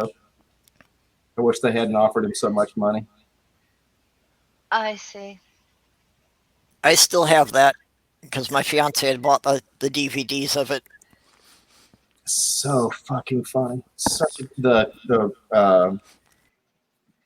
was the race draft. Each race was selecting celebrities to be members of their race. And what was it? The white people wanted Tiger Woods, and they traded the rights to acquire Tiger Woods for O.J. Simpson. Oh no. No. and Asians drafted Wu-Tang Clan. Oh, Artie, that's terrible. Oh my god, it's so fucking funny. Oh no. It's literally puts racism on its head. Just it makes fun of every kind of fucking racist in that shit. It's so fucking funny. Oh dear. Good. On behalf of white, it's Dave Chappelle plays every. Mocking is such a good way to get a message through, in my opinion. Yeah, I agree. Humor, Oh, yeah. humor is the best communication. It really is. Yeah, parody is one of the best ways to address social issues. It helps you explore the absurdity of what people think without actually pointing fingers and, you know. Yep. Yeah, it's frightening that the truth of the matter is that there won't ever be a movie like Blazing Saddles ever made again. That's frightening because that movie Oh, hold on. made a mockery of racism and racists. And people will just get stuck on the fact that the word nigger gets used way too much. And that's the fucking point of the movie, is that the word got used too much. It was never appropriate to say. But it got said a lot in that movie because it wasn't fucking appropriate to say it. There's an interview with, there's really a great documentary about the making of Blazing Saddles that was made maybe 15-ish years ago, maybe not that long ago. Yeah, I know I saw that at some point. And guys talking about having to talk, he's talking to Cleavon Little, and he's like, man, I don't know if I can do this. And Cleavon's like, you're playing a character. If I thought you were saying that to me, you and I would have a problem. But you're playing a character that's saying that to a character that I'm playing. That's not a problem. Yeah. And I thought that was one of the most amazing things that I'd ever heard said from anybody. And there's so little of Cleavon Little available. There's like 3 interviews on YouTube of Cleavon Little, and he was so fucking bright and such a great fucking actor. And how many movies had you ever seen him in? I can think of 2 that I've seen him in. 3. Yeah, I'm not good with that anyway, so. Well, Blazing Saddles is one of them. Yeah. The other one. But see, the other one I know for sure is Fletch Lives, and the third one I can't remember, but at least it was a drama instead of a snarky comedy. But he had this, 40-year career on fucking Broadway that nobody ever fucking heard of. And he was extraordinarily bright. Died way too fucking young. Had got way too few chances to say shit on his mind. Because he loved playing that character. It just ruined his career as far as he won't say it ruined his career. He said, I'm not sure it was me playing Black Bart or me being black. Yeah. I think you're right both times. Of his, he was, Jesus. yeah, well, now you got me curious, so I had to load up IMDb and look up how many movies he was in here. How many was he in? Yeah, I'm still, my computer's being slow, so. I'm certain it's less than Ted. And there was talk about giving him a Academy Award for Blazing Saddles, except that he was in a comedy and black, so that wasn't going to happen. Well, it's got 63 credits. A lot of them were, in a TV series. Yeah. Most of these, it looks like he was only in like 1 or 2 episodes of some series. Yeah, he did a bunch of bit characters, and then he did a pilot and the first 2 episodes of something that I can't remember what the fuck it might have been, a Blazing Saddles themed sitcom. I am so confused right now. Talking about how little. Okay. How few movies Cleavon Little appeared in after Blazing Saddles. And Blazing Saddles first. Murder by Numbers, Going to Chicago. Murder by Numbers, I think, is the other movie that I was thinking of. Yeah, Fletch Lives. Yeah, it's a lot of small TV things. The Gig, Once Bitten. Oh my God, he was in Once Bitten. Okay, that's another snarky comedy, so that doesn't really count. But yeah, I love comedies. Yeah, I but prefer them to the dramatic roles. Yeah, E. Nick, A Legend in His Own Mind. Just talking about the fact that Cleavon Little was had a 40-year career on Broadway, but for his life couldn't get into a fucking movie. Yeah, and apparently he did voice one of the characters in Toy Soldiers. Yeah, I knew that one too. That was the last thing he did, I think, wasn't it? No. No? Okay. No, I'm reading these backwards, and that's the last thing I remember. Yeah, because that was 1984, but he's got credits going up to 1992. That would be a version of it that I didn't see.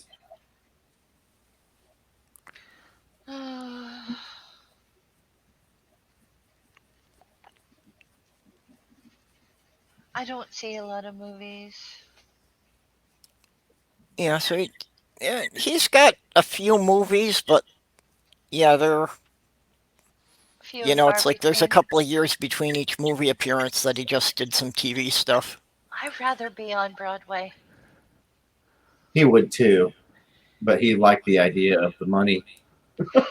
True, money does help.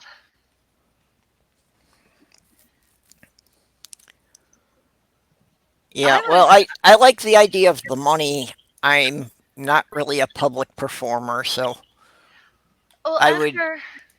I'd much rather be a writer. I would like my work to be known. I would like to remain anonymous. Harder to do that as a writer these days. Yeah, it is now because you're expected to make public appearances if you get at all popular. You were supposed to before. Like part of the whole thing in the 80s, I can't say anything about the 70s because I wasn't aware of things then. But in the publishing world, but you were supposed to go around to bookstores and do book signings and try to talk up your book. That was part of the whole thing. It's like if you wanted to be an author, you also had to do a bit of salesmanship. It wasn't just on the publisher, it was on you to drum up interest in these things and to be visible and tangible to the people that you write for. Yeah, well, and even more now with the internet communications that, the authors are expected to be on all kinds of social media, and be there to answer questions for the readers. Which is ridiculous. John Green did that to people. What? I think it was John Green that did that to people with the social market or social media thing. I think it's ridiculous because you want a writer to write. You don't want them, I don't know, not writing. Yeah, but now, especially getting your first book published, you're expected to do a lot of self-promotion. Speaking of John Green, one of my neighbors and best friends in Indianapolis is the mother-in-law of John Green's best friend. And I know her son-in-law and her daughter and her grandkids who are all very close to John Green. And all the years I lived next to her, I never met the man. She's like, I gotta get you over to John's house for a barbecue. We go over there all the time. And Oh, wow. never once in all of these years did I ever get to go to John Green's fucking house and meet John Green. Now they've moved. Not John Green. It's Mr. Waters and his family have moved. Yeah. They're still in Indy, but he was literally lived across the street and down 2 houses from his house, John Green's house. They used to cut their grass. I saw John Green's house once a week. Never met John Green. Maybe one day you will. Who knows? Someday. As long as she's still alive, there's a chance. I went to go see her when I was in Indy. Mhm. Went to go pick up breakfast at, let's say it was 11 o'clock. So I'd drive past her house to go get breakfast. Her car's in the driveway. Drive past her house, coming back with breakfast. Her car's in the driveway. Eat breakfast. Walk over to her house. She's not there. She's on her way to the fucking airport. She's leaving for California. Well, fuck me. God damn it. If I'd have stopped either of the first 2 times, I could have gotten to talk to you. Oh, my. Sent her a text. That's when she told me. She's like, well, if I have Wi-Fi on the plane, we can text while I'm in the air. All right. She apparently didn't have Wi-Fi on the plane. Funny lady, her. She got divorced. She lived in San Francisco. She got divorced, and she moved to the southernmost state in Mexico. Lived there by herself. Sold health insurance to expats until her daughter got pregnant, and then she and her brother drove her pickup truck from Mexico to Fort Wayne or to Indianapolis. And then she bought a pickup truck from a rancher in Mexico, and that thing made it all the way. It was 3,700 miles or something like that. Oh, my. She's quite a fucking broad. To meet her, you'd think that there's nothing in her that suggests that she's got the stones to have lived the life that she has, but she has. She's little and soft-spoken, and she's very much like you, Faye, except that her strength is a little more hidden than yours. She would never be so bold as to say, I should be so bold, but man, she's fucking funny. She loved me because I landscaped her house and then called me every time something in her house broke. I like her already.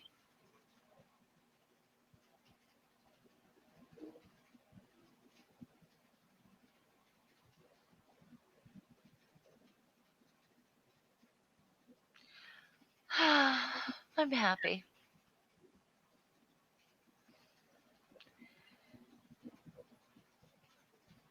This has been good for me. It's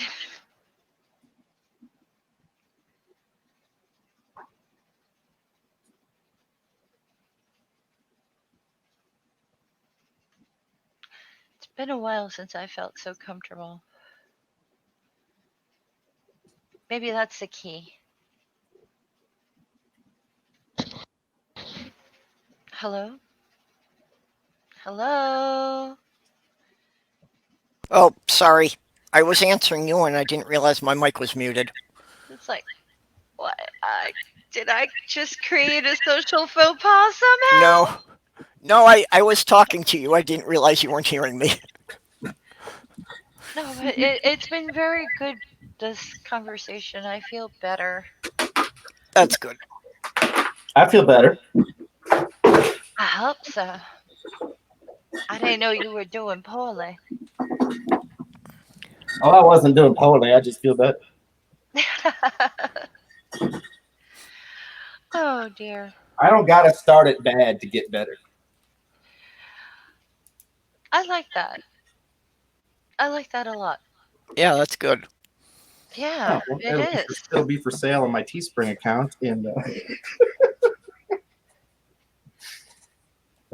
You joke. I think it's a good idea. You can get it as a mug, or a T-shirt, or a bumper sticker. I'm telling you, I've known for a long time that a lot of what I do is to talk in bumper stickers. I wish I had that ability. It's not always a blessing. I sent you a little picture. Is it a picture of my dog? Still working on that. Huh. We were just talking about Chappelle. And no, I just logging out of my Yahoo account. One of the first things that came up is that he's endorsing Andrew Yang. Oh, really? Really? Yep. Oh. According to Yahoo News. You know, I'm not into celebrity endorsements. And I know I probably should be more aware of them. But I don't care about them, but I'm often entertained, or it's often worth me noticing. Yeah, I pretty much don't pay attention to celebrities to begin with, so. Yeah, for me, it often comes down to, am I going to stop watching somebody's shit because of something they've said? And I might. yeah, I don't pay attention to them for that reason. I won't go out of my way to watch anything John Voight has made in the last 15 years, for instance.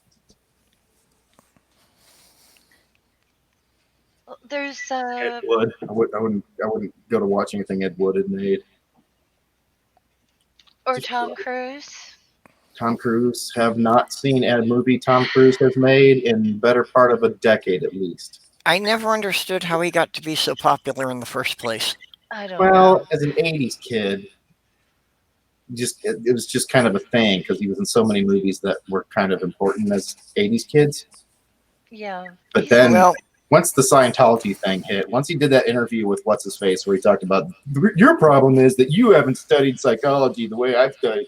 After that shit, I was done. I didn't matter what he was in. I wasn't going to fucking watch it. And I haven't. well, even before the Scientology thing, I guess maybe I was ahead of the curve on that one, but, just the characters he played were always so over the top. The Awful. toxic masculinity thing. Yes. He's pretty much the definition of it.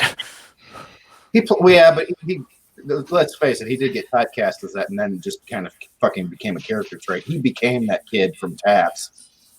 Oh, yeah. That was the disturbed me. That was the beginning of him becoming an asshole. Was that movie? Yeah. Well, they're talking about their fucking good in that movie, and it's a great fucking movie. But he played an asshole, and he became that person. Yeah, they're talking that they're going to do a remake of Top Gun now.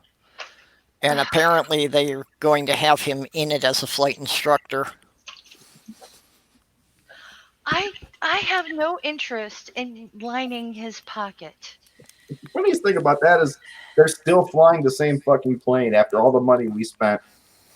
The Navy is still flying the fucking F-18. We started flying it in fucking Vietnam. Yeah, which is really surprising for the military to hold on to anything that long. Especially with all the fucking money we spend. Yeah. They still hold on to the B-52. Because we don't have a shit. There's nothing. The problem with those things is that we thought we were done using that kind of a weapon once we had cruise missiles. And then we realized that cruise missiles don't carpet bomb. I don't know how that became shocking news to anybody. But B-52s can do a thing that we can't do with any other platform for the amount of money. But yeah, those things, some of those, the earliest one was built in 54 or something like that. The plan is not to decommission any of them until 2040 now. Yeah, unless they absolutely have to. Exactly. But I mean, what the? Yeah, we'll have been decommissioning B1s faster than B-52s. And remember how desperately Ronald Reagan wanted to make the fucking B1s.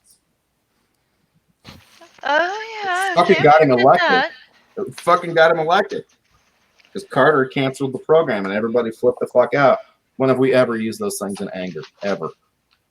The first Iraq War. Not fun. There's More a lot of craziness in there. waste of hundreds Money. of billions of dollars. Hmm.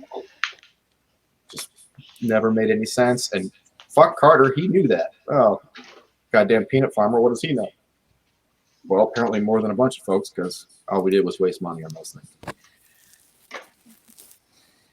And I spent most of my life not thinking much of Jimmy Carter, and then I got to be about 35 years old and started reading some of his books and decided that he was such a better person than this country deserved that I felt a little bad about even making fun of him for being as religious as he is. Yeah, I actually didn't think a lot of him as a president, but I think a lot of what he's done since then. Crazy good person. Yeah, and I think that was his problem as a president, that he was too nice to deal with some of the other world leaders the way they needed to be dealt with. He was the political version of Fred Rogers. Yeah. That's fairly true. Although part of his personal history that is fascinating and relates to his fucking religiosity is that he left churches because they were preaching shit that either didn't come from Christ or what he didn't think it was sufficiently Christ-like, and just he'd made a big stink about it among the elders and then would leave the church, and he did that more than once. And I think that takes a lot of fucking balls to do that. Okay, bit of tea and Danish is heading out. Bye. So, nice of you to be with us for so long. Thanks for listening. Oh, it's getting rather late for her. Yeah, well, I was actually going to say that we're going on almost 4 hours here, so I should probably wrap this up. You can do that. So, did anybody have anything they wanted to plug? Any announcements? Next week, I have a friend here, so I won't be doing much either on Twitter or YouTube. However, I'm hoping to get a lot of, sitting down with my friend and having him go through my work. So after he leaves, I'm probably going to be doing a lot of uploading to YouTube. Just so you know. That's cool. That's good. Yep, get to see more of your stuff. Oh, I mean a lot more of my stuff. What's my new t-shirt gonna say? I don't need to start it bad to get better. Yeah. Oh shit, now I can't get my magic pen to work. Now we get to talk about Artie's magic pen. Yeah. I'll be making this available on my Teespring store as soon as I can take the time to do that. Don't have to start it bad.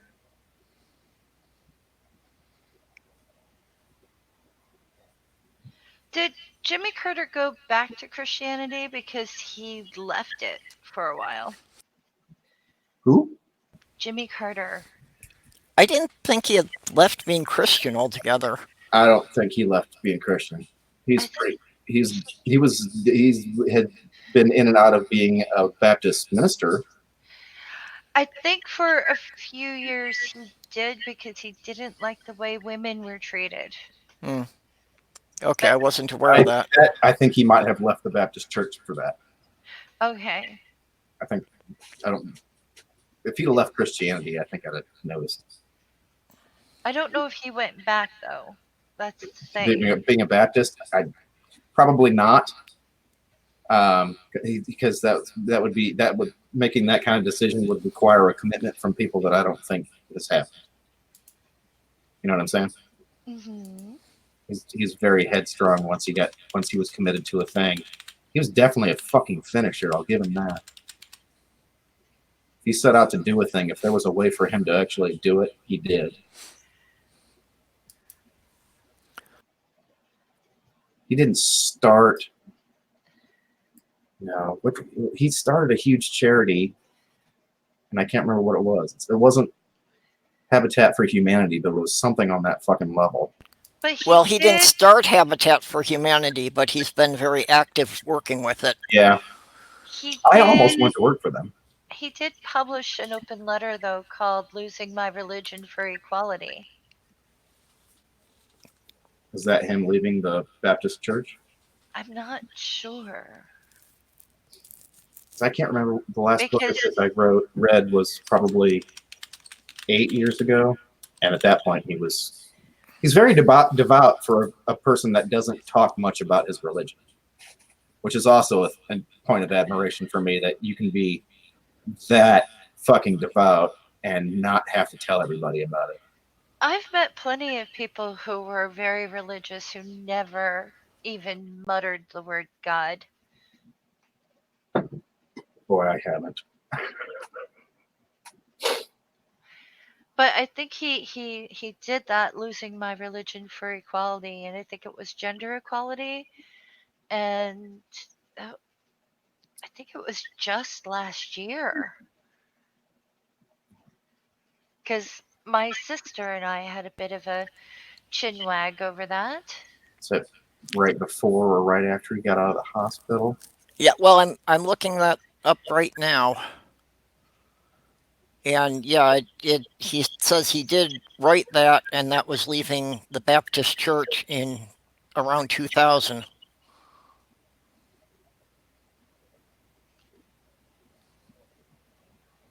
I'm not saying he's an atheist. Right. I'm Yeah, saying Yeah. No, it wouldn't cutting surprise me. ties with organized religion. Yeah, I do have a recollection of him perhaps leaving the Baptist church entirely, because I know he had left Baptist churches in his history, so that makes sense that he would just give up on the Baptist church as a thing. But I don't know. That falls into the category of shit that I don't fucking understand what the difference is anyway. Uh, what do you call it?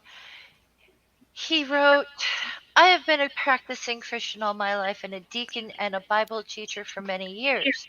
My faith is a source of strength and comfort to me, as religious beliefs are to hundreds of millions of people around the world.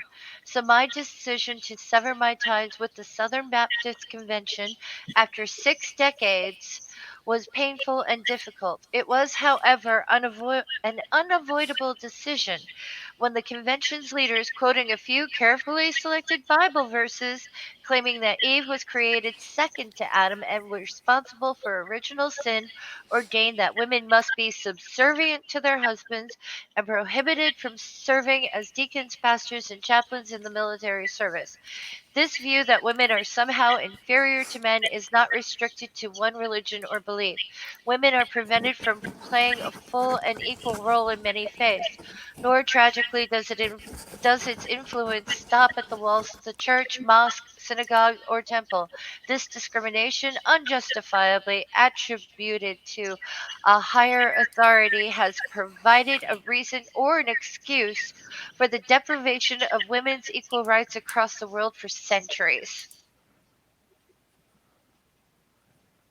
Yeah, he's a stand-up guy, except it took him that fucking long to realize that Southern Baptists were bad. I mean, they're specifically Southern Baptists for a pretty specific reason.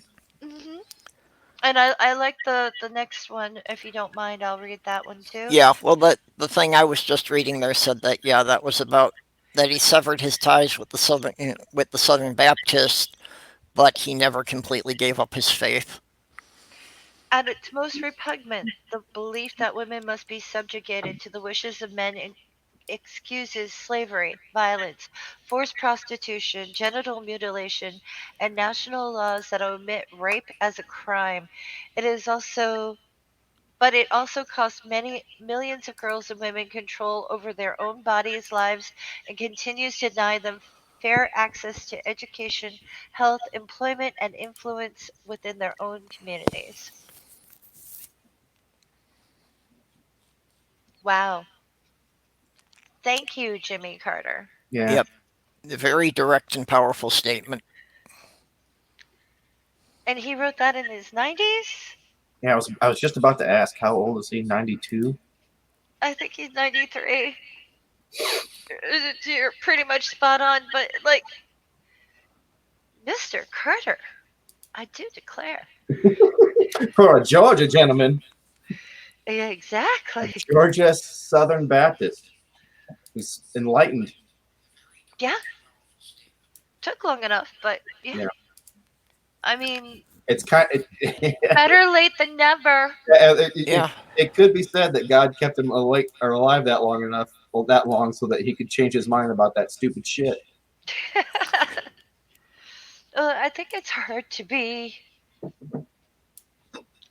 a thinking and feeling human being, reading and listening to this type of stuff Yeah, think of and not have issues with it. how Yeah. deeply he was inculcated into this thing that has obviously bothered him for years, and it took him until his 90s to have the fucking stones to say, "Fuck you, I'm over this."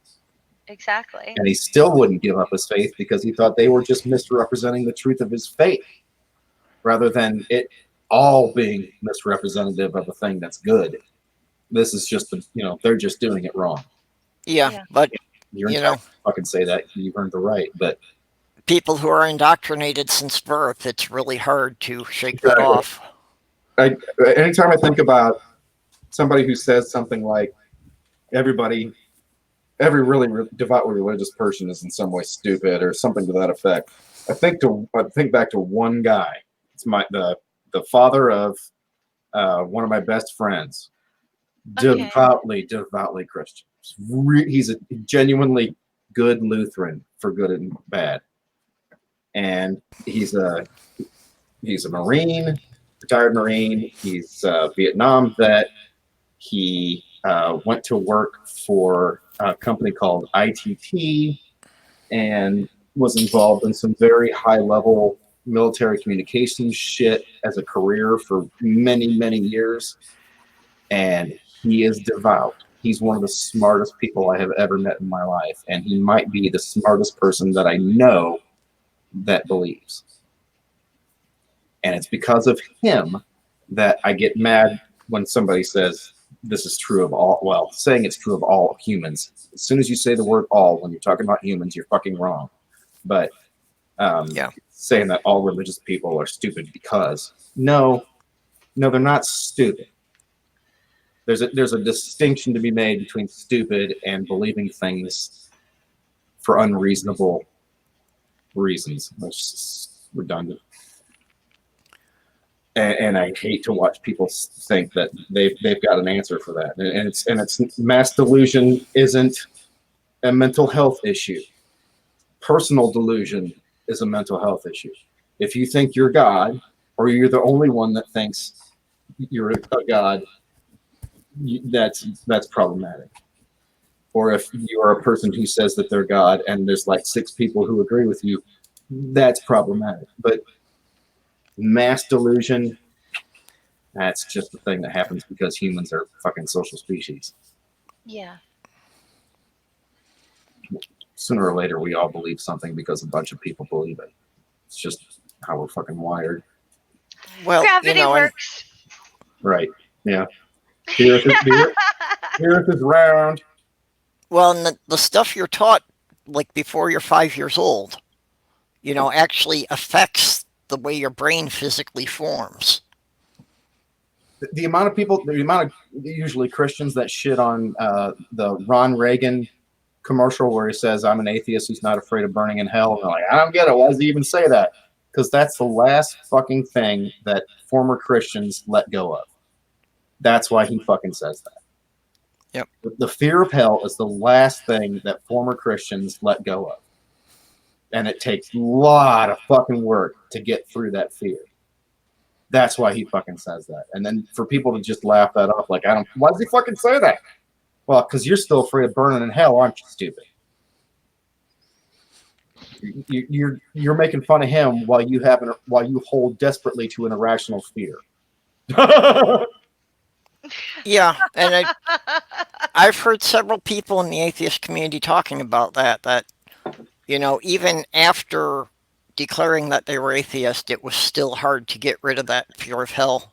It's like graduating from college and still having the nightmare about missing a final or having a final in the class you didn't attend. For me, that shit went on for decades. Yep. And my fear of hell went on for decade after I was done. But It took Really? fucking work. You know, to this day,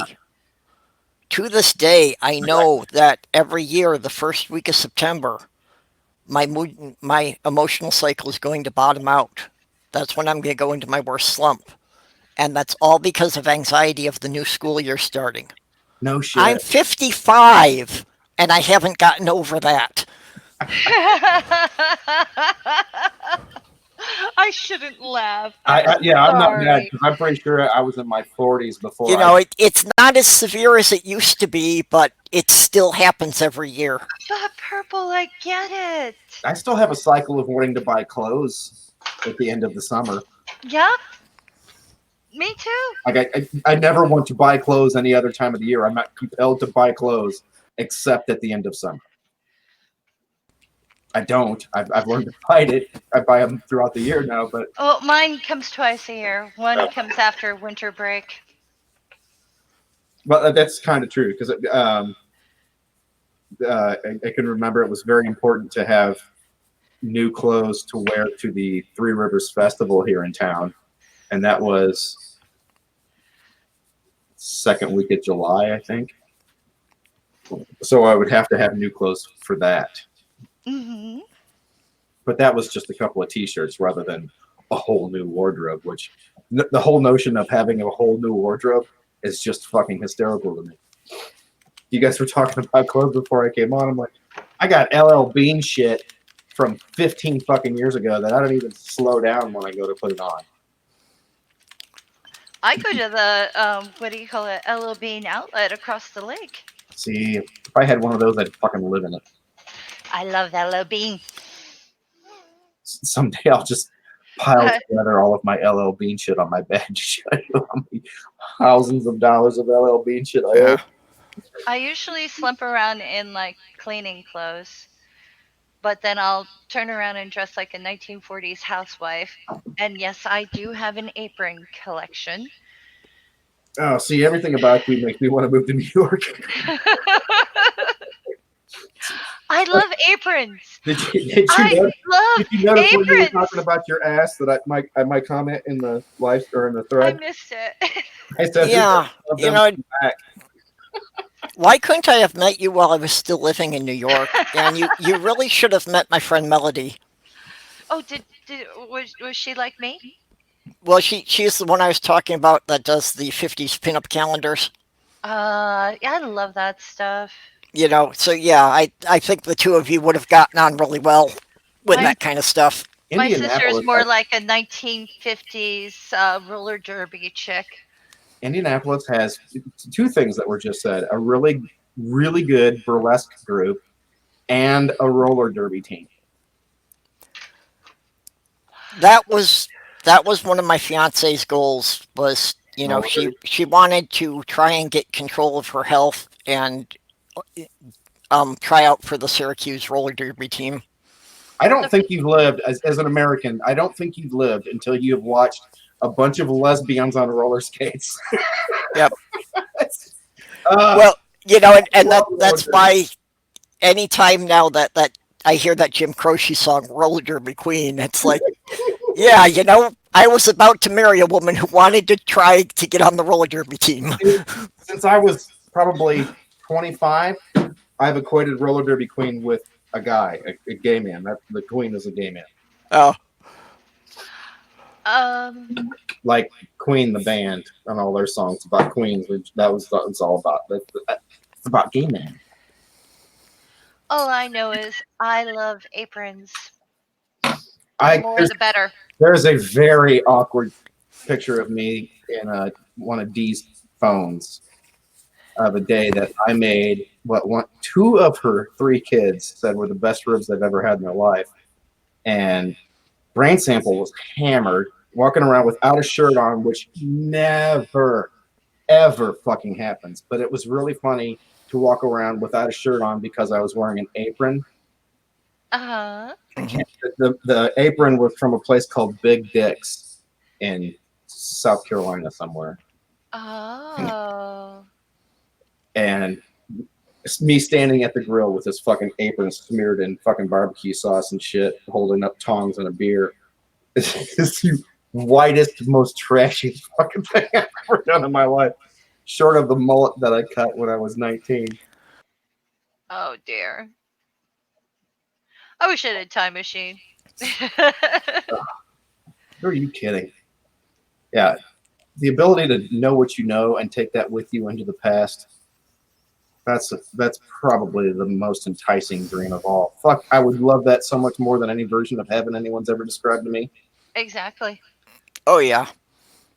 If you could have the wisdom you get like by the time you're 50 when you were a teenager and you had a body that could actually handle doing the shit. Yeah. You could own the world. Was it, what the fuck is the comedian's name? McDonald. Donald, what the fuck is his name? Talks about, he's got a very interesting version of the youth is wasted on the young idea. And it talks about, you know, the amount of sex you could have had if you'd have known what you knew, and the amount of money that you could have made effortlessly if you only could have lived your life backwards. Exactly. Yep. If you'd have forgotten shit instead of had to learn it in the first place. Oh, that's what makes me a little crazy. And Purple, I'm sorry. I know you're trying to close this down. No, that's okay. It's okay if the conversation's going good. The thing is, people have kids, and then they don't empower them to Make do decisions. things. Yes, make decisions or find a way. Like, I had Fail. neighbors and friends and think it's like, oh well, my kid's 18, they'll figure everything out. It's like, why don't you help them? Why can't you make it happen for them? Why did they have to struggle with all this crap? Listening to how a lot of, especially like people just senior to us, like people that are 60-ish, that have become, you know, blindingly wealthy, and the kind of childhoods that they had, way more than half of them grew up in households where they were encouraged to fail. Yes. That did not happen in my fucking house. I still live with in way too many ways, I still live with the abject fear of failure, because that's going to do nothing but disappoint. And I hate disappointing people, so I just don't do, because I'm afraid that failure isn't, just because it's an option, I'm going to fail. You should hear the teenagers that I talk to, the way they talk about, like, well, I looked up this and I'd like to do this, but the success rate is low, so I need to find something. And it's like, honey, what about what you want to do? Is there something new out there? Oh, I'm afraid to fail. I'm afraid to fail. It's like, well, maybe your parents can help you. No, they're not interested. They don't want to invest. They don't want to this. Thing I'm They don't want afraid of. that. They're the ones that make me afraid. Exactly. Yeah. And it's to me it's discouraging, because I want people, especially young people, to be encouraged to try something, to do something, to go for it, to be driven, to open the restaurant, or to maybe come up with a new industry. But My no. my favorite teacher in high school, I had him for 2 full years, 4 full semesters. I got an A+ every semester that I had him as a teacher, and that's not the reason he's my favorite teacher. Okay. He's my favorite teacher because, first of all, I was interested in the material. He was my biology teacher, Uh-huh. and so that it was easy for me to learn the material because I was interested. And he was my favorite teacher because he was funny. He made his class fun and entertaining. He wasn't afraid to fuck with students who were willing to fuck with him, which I think was great. He did have some bigoty tendencies, but he sincerely only ever expressed them to minority kids that he really liked. I had a black female friend of mine that I went to school with through middle school. Her name was Robin Davis. and she was really, really bright, and she was an exceptional biology student. And when she would ask a question in class, his reaction to being surprised that she had a question was for him to say something kind of hateful, and it was usually related to some racist bullshit. He would say things, just obviously hatefully misogynist things that didn't necessarily come from the fact that he was a misogynist so much as that he knew it would be really insulting. Would be like to refer to women's makeup as war paint. Oh, And- I refer to it as that. That's fine. And he would ask minority students if they had their Christmas shoplifting done. Oh no. Oh, Which everyone knew at the time was because he would say it to Robin, and everybody knew that Robin's dad owned a fucking car dealership. So, but like I said, he came from some places, and the man was old in the 80s. But at any rate, he was my favorite teacher because Robin didn't earn an A+ in that class, but I know that Robin got an A+ in that class because Robin tried really hard, and she got a B+. So he gave her an A+. Oh. If you didn't try really hard and you got a B+, you got a B+. He would literally give you a whole letter grade up if he knew that you were working to be better than you performed. And I think that interesting. should be the purpose of fucking teaching. yeah, that's cool. He rewarded work, Yep. not just you memorizing the shit he expected you to or whatever. He was a really good teacher, and he and Robin were really good friends. Were very friendly with each other. I mean, they weren't really good friends. You and I weren't good friends. So but he rewarded effort. yeah, regardless of the outcome, he rewarded effort. Well, and I think Excellent. that's something that most kids growing up need reinforced better. Like you were agree. saying that, there's nothing wrong with failing, but you need to put in a good effort. He had openly told me that he didn't particularly care for me because the amount of how little effort it took for me to learn what I knew. He was genuinely bothered. He openly told me that he was genuinely bothered by how little effort it took for me to learn the things that he was teaching. But then he was really disappointed when he found out that I didn't have any interest in going into pre-med when I went to college. He assumed that because biology had come so easily to me that I would either want to be a biochemist or a surgeon. And when I told him I wasn't interested in neither of those things, he was genuinely upset. I can understand that. Yeah, Especially if you think someone has talent. Yeah, he feels that you weren't owing up to your potential. Yeah, that's. I mean, he was just obviously just a really good guy. What sucks is that when I graduated from college, I contacted him to use him as a reference because that was kind of a thing that you did. Because who the fuck else are you going to use as a reference as a college graduate? And that's when I found out from his wife that he had died. Oh. Oh. And she knew who I was. He had talked about me enough that I hadn't had any contact with him in 4 years. And in that 4 years, he had died. And his wife knew who I was. That says a lot. It certainly does. I sent a letter with my phone number, and she called me, and she said, I wanted to talk to you because he would have wanted me to. Jesus Christ. And that's very cool of her to follow up on that. And he didn't know he was my favorite teacher. Aww. Very cool. Yeah. That's amazing. I told her how upset I was that I didn't get to go to his funeral. She's like, it was during the school year. He wouldn't want you to have shown up. I'm like, that's not who that was for.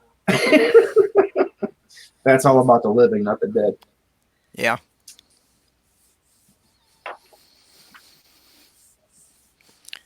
Well, that's remarkable.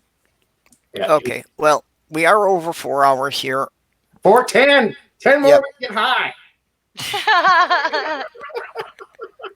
Well, hey, this month, the entire month of April will be 420. That's true. I'm not gonna lie. Most of them have been since about 1994. Yeah, but I definitely I have to go because I haven't eaten anything yet today, so Oh, I've got to find some food. I'm drinking Yeah, well, bread. shut I up. have that We're going for me. sorry. No, nothing to apologize for. I appreciate, if I didn't have the internet to have these intelligent conversations, I would not have survived this long. Not being able This to. place would have driven me crazy by now. Yep. I get it. I do too, unfortunately. I live in self-imposed isolation that if it weren't for the internet, I'd have no intellectual fucking anything to do ever. Yeah. I've been told, well, we couldn't keep the bridge going because we didn't have the technology to keep the bridge going. See? I'm still twitching over that. Thanks, everyone. Thank you. Yep. Thanks, hope- everybody, especially IQ, for electing himself as my primary moderator. I appreciate you helping out with the side chat there and shilling for me. I hope at least 10 minutes of it was entertaining.